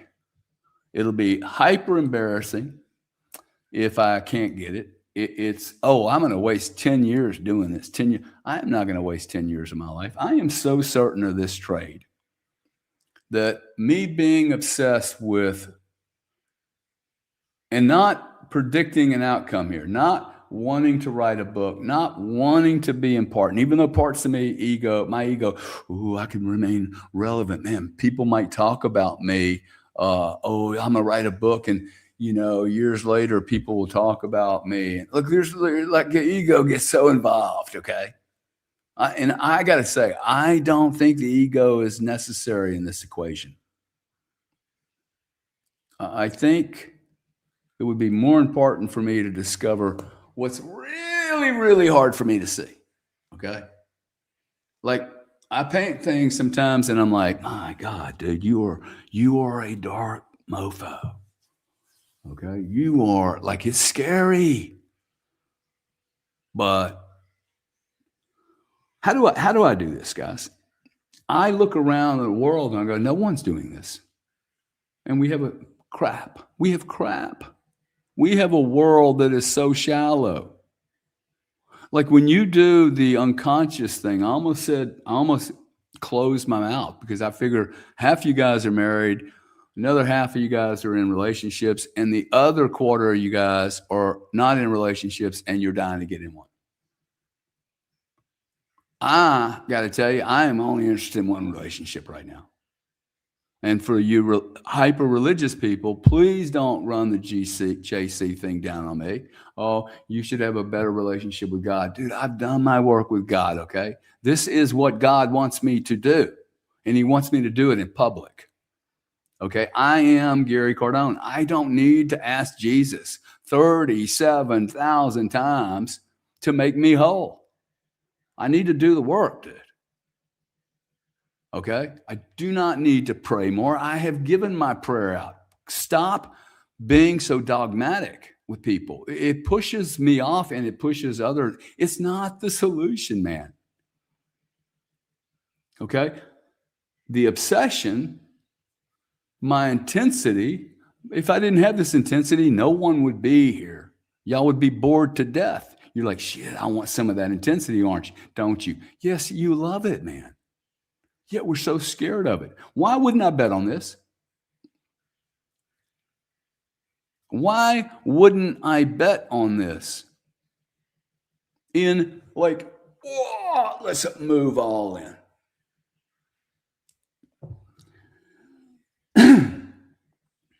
Hopefully, this makes sense.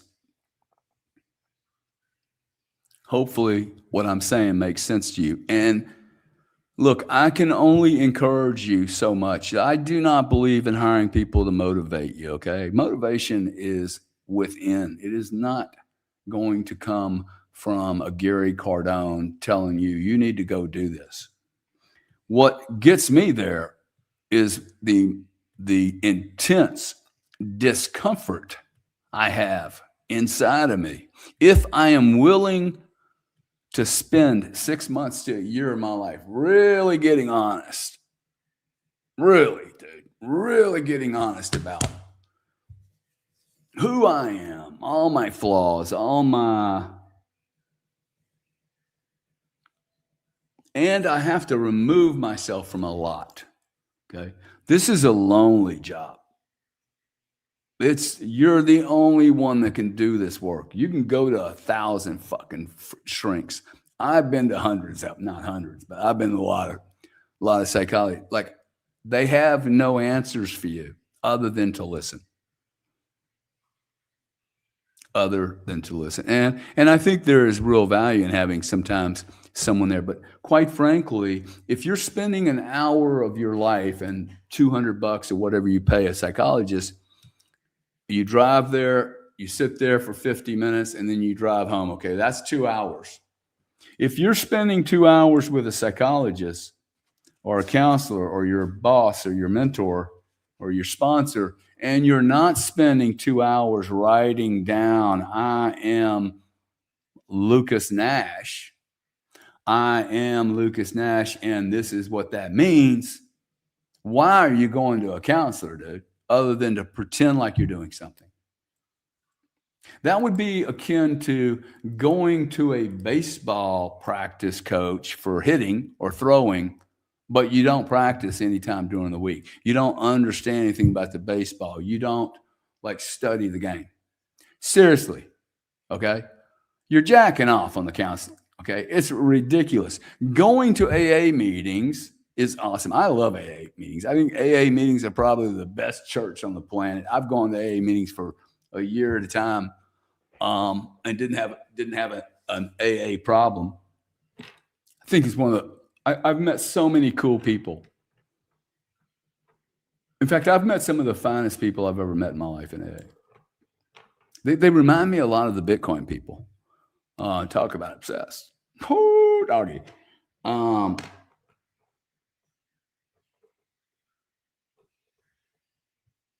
Look, you're not going to make it in AA if you don't do the inventory.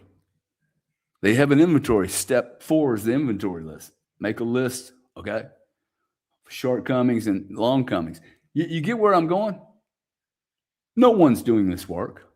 No one's sitting down going, okay, I am Gary Cardone. Let's go. Let's roll, dude. Let's roll. Hey, you get a book and you mark it down, I am. This is your I am book. It's not for your wife. It's for you, man.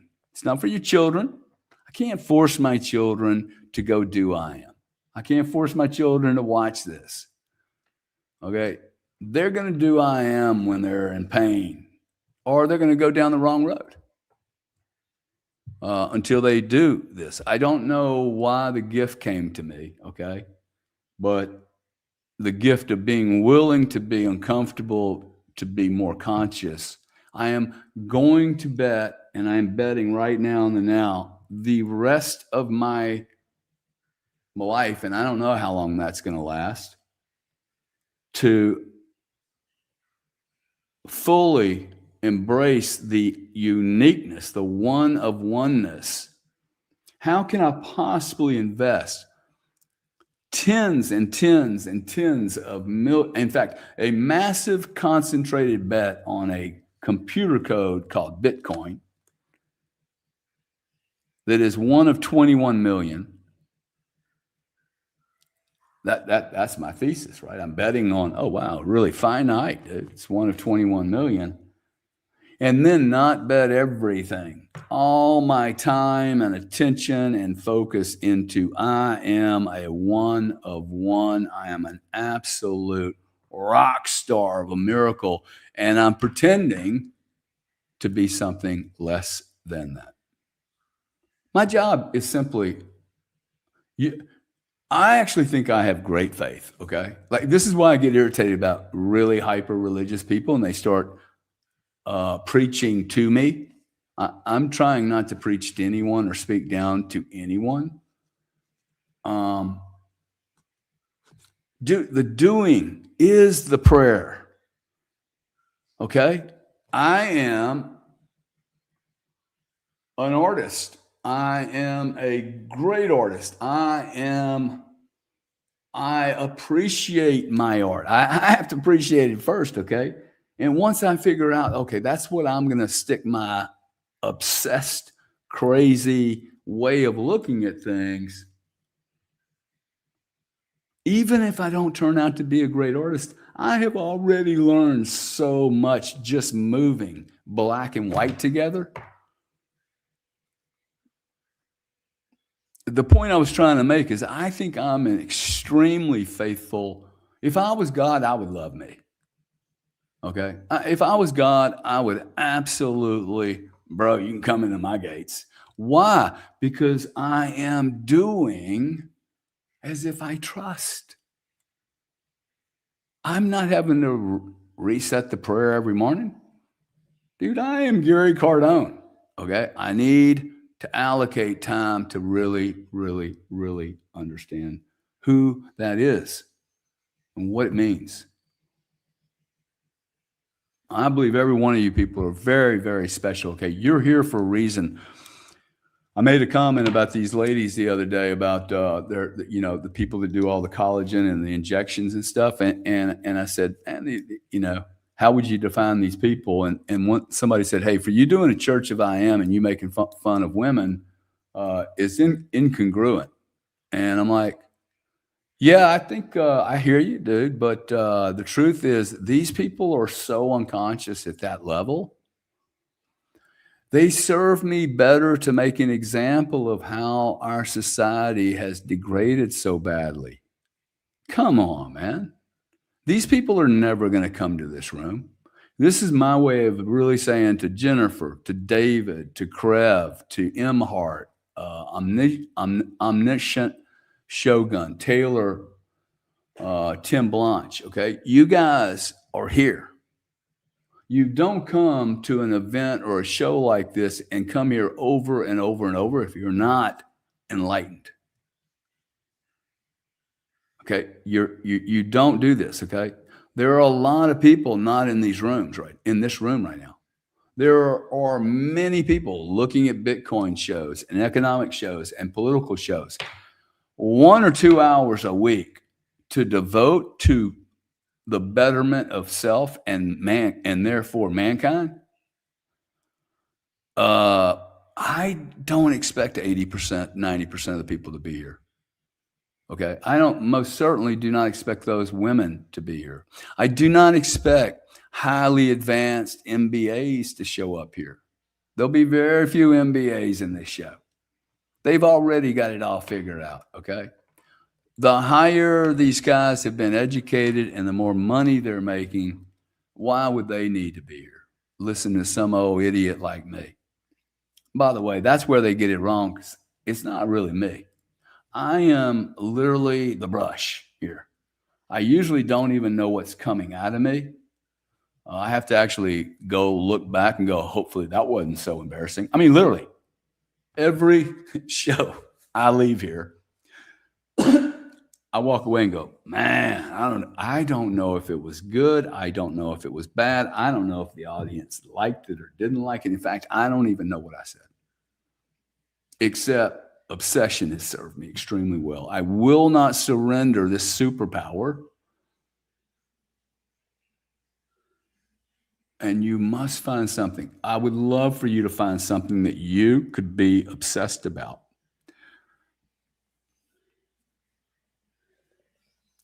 Because I believe in that obsession, you become great.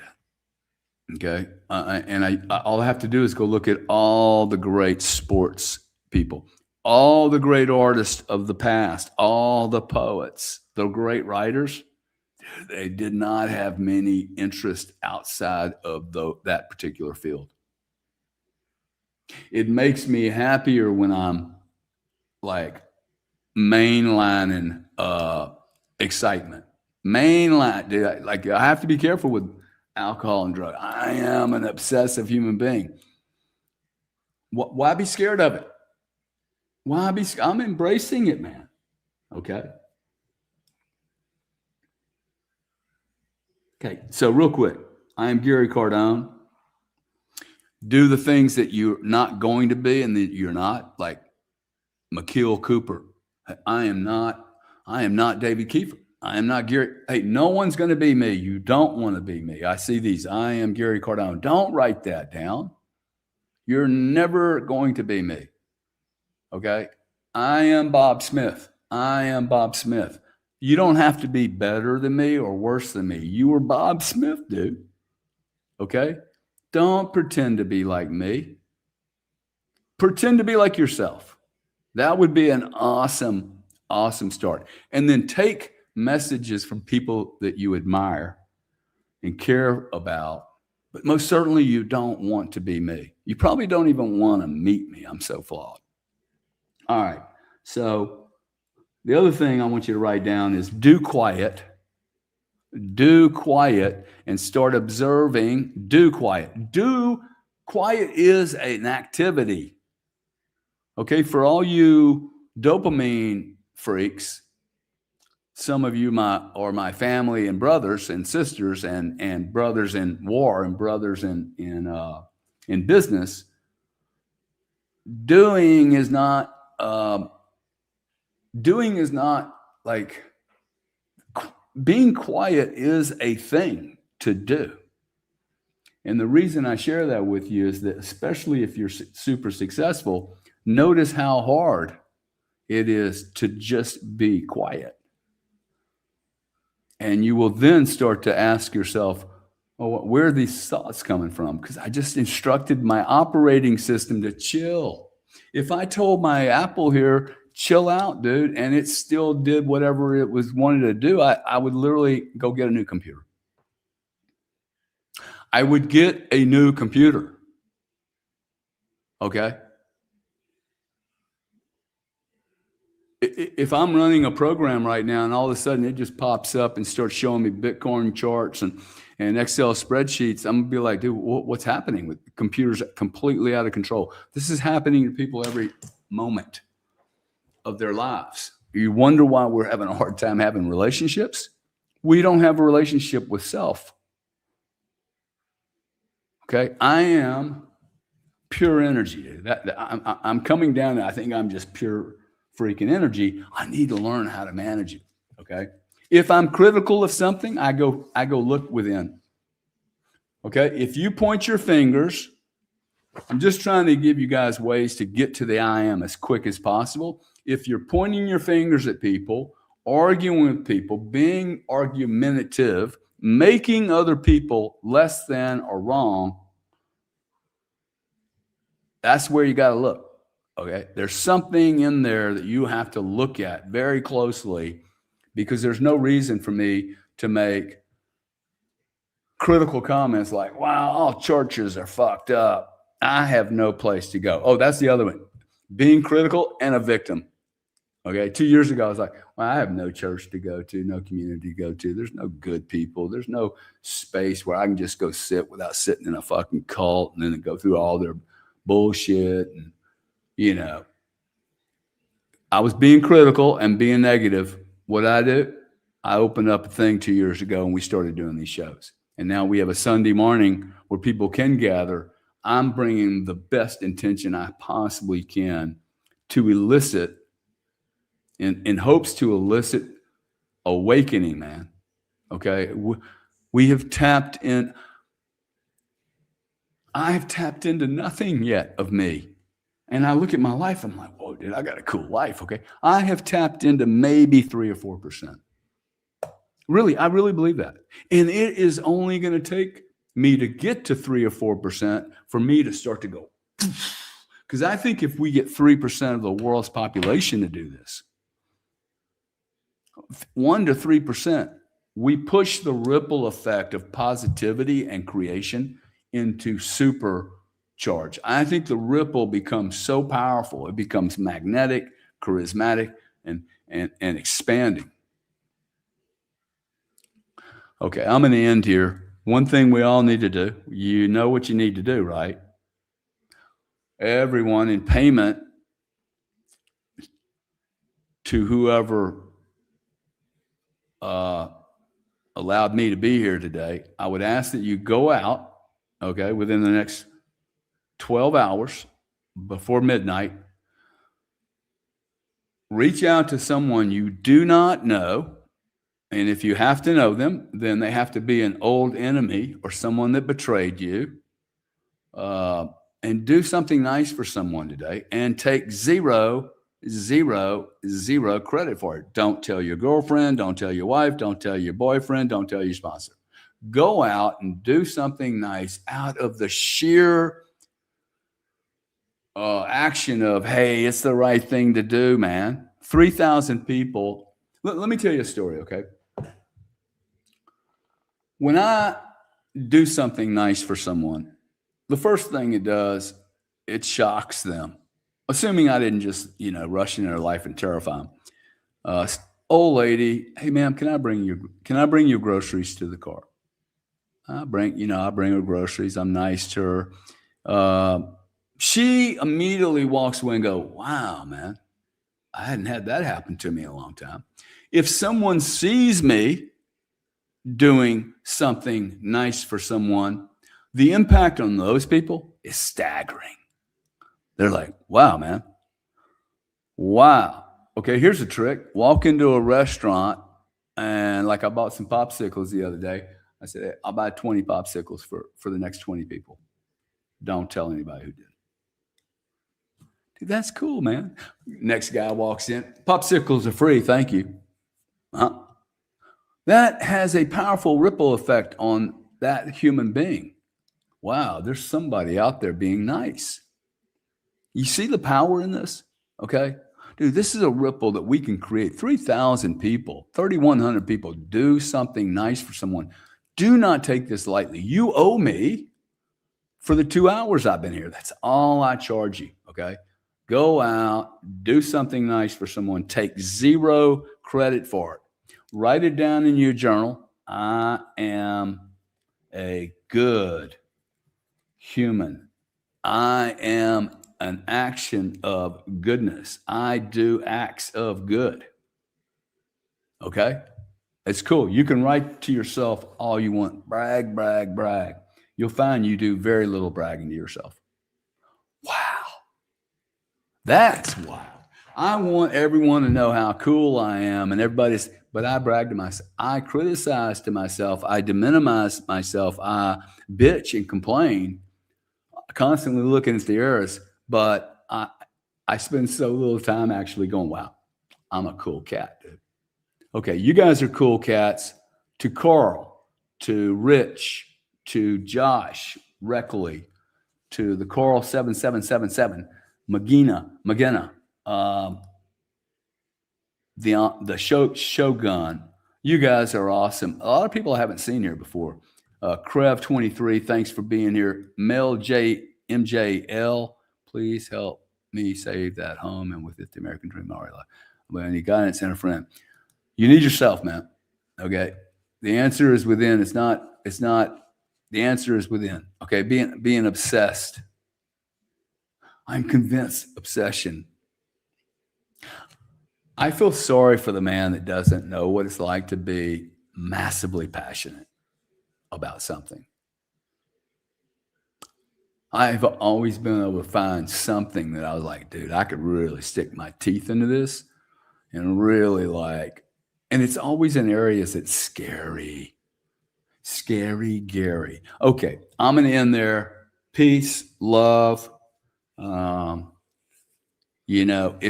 know a lot of people out there do not feel artistic, but if you're in pain, grab a damn charcoal, a pencil, start screaming. Okay, write, do whatever, but use any avenue you can other than drugs and alcohol and women and money and doing constant obsessive. I cannot stop. I have too many emails. I must respond. I must respond. I must respond. I must listen to this space. I am not relevant if I do not do what everyone else does. That is bullshit. Okay. That is utter bullshit. So tap into the energy force that you are destined for. There is no sense in me sticking myself into an 8-watt. Okay. I got more than 8 watts. All right. Love you guys. Be cool. Feel free to strip any parts out of this. This is yours. It's not mine. Strip any parts out of this you want. Save them. Share them with a dad. Share them with an enemy. Share them with a prisoner, which would include every one of us, by the way. Wow. I'm going to end with a negative for the first time. We have a whole planet this in prison. We look at the guys that are sitting in prisons. Actually, they probably have more time to discover who they are, right? But we're all in prisons, man. I am free. Gary is free. I am free. This is my goal. Wow, it took me 1.5 years to get to this. My goal is to walk away from this planet, out of this body, and I am free. Like literally, it's my goal. I did not know that. It took me 1.5 years of doing this, 2 hours. What is that about? That's a lot of, nearly 100 sessions. I am free. And the only way I'm going to get free is to free myself of everything that's inside of me. You guys rock and roll, lock and load, pull the trigger to your life and start living something that is so impressive that even you will look at it and go, wow, a masterpiece. All right. Love you guys.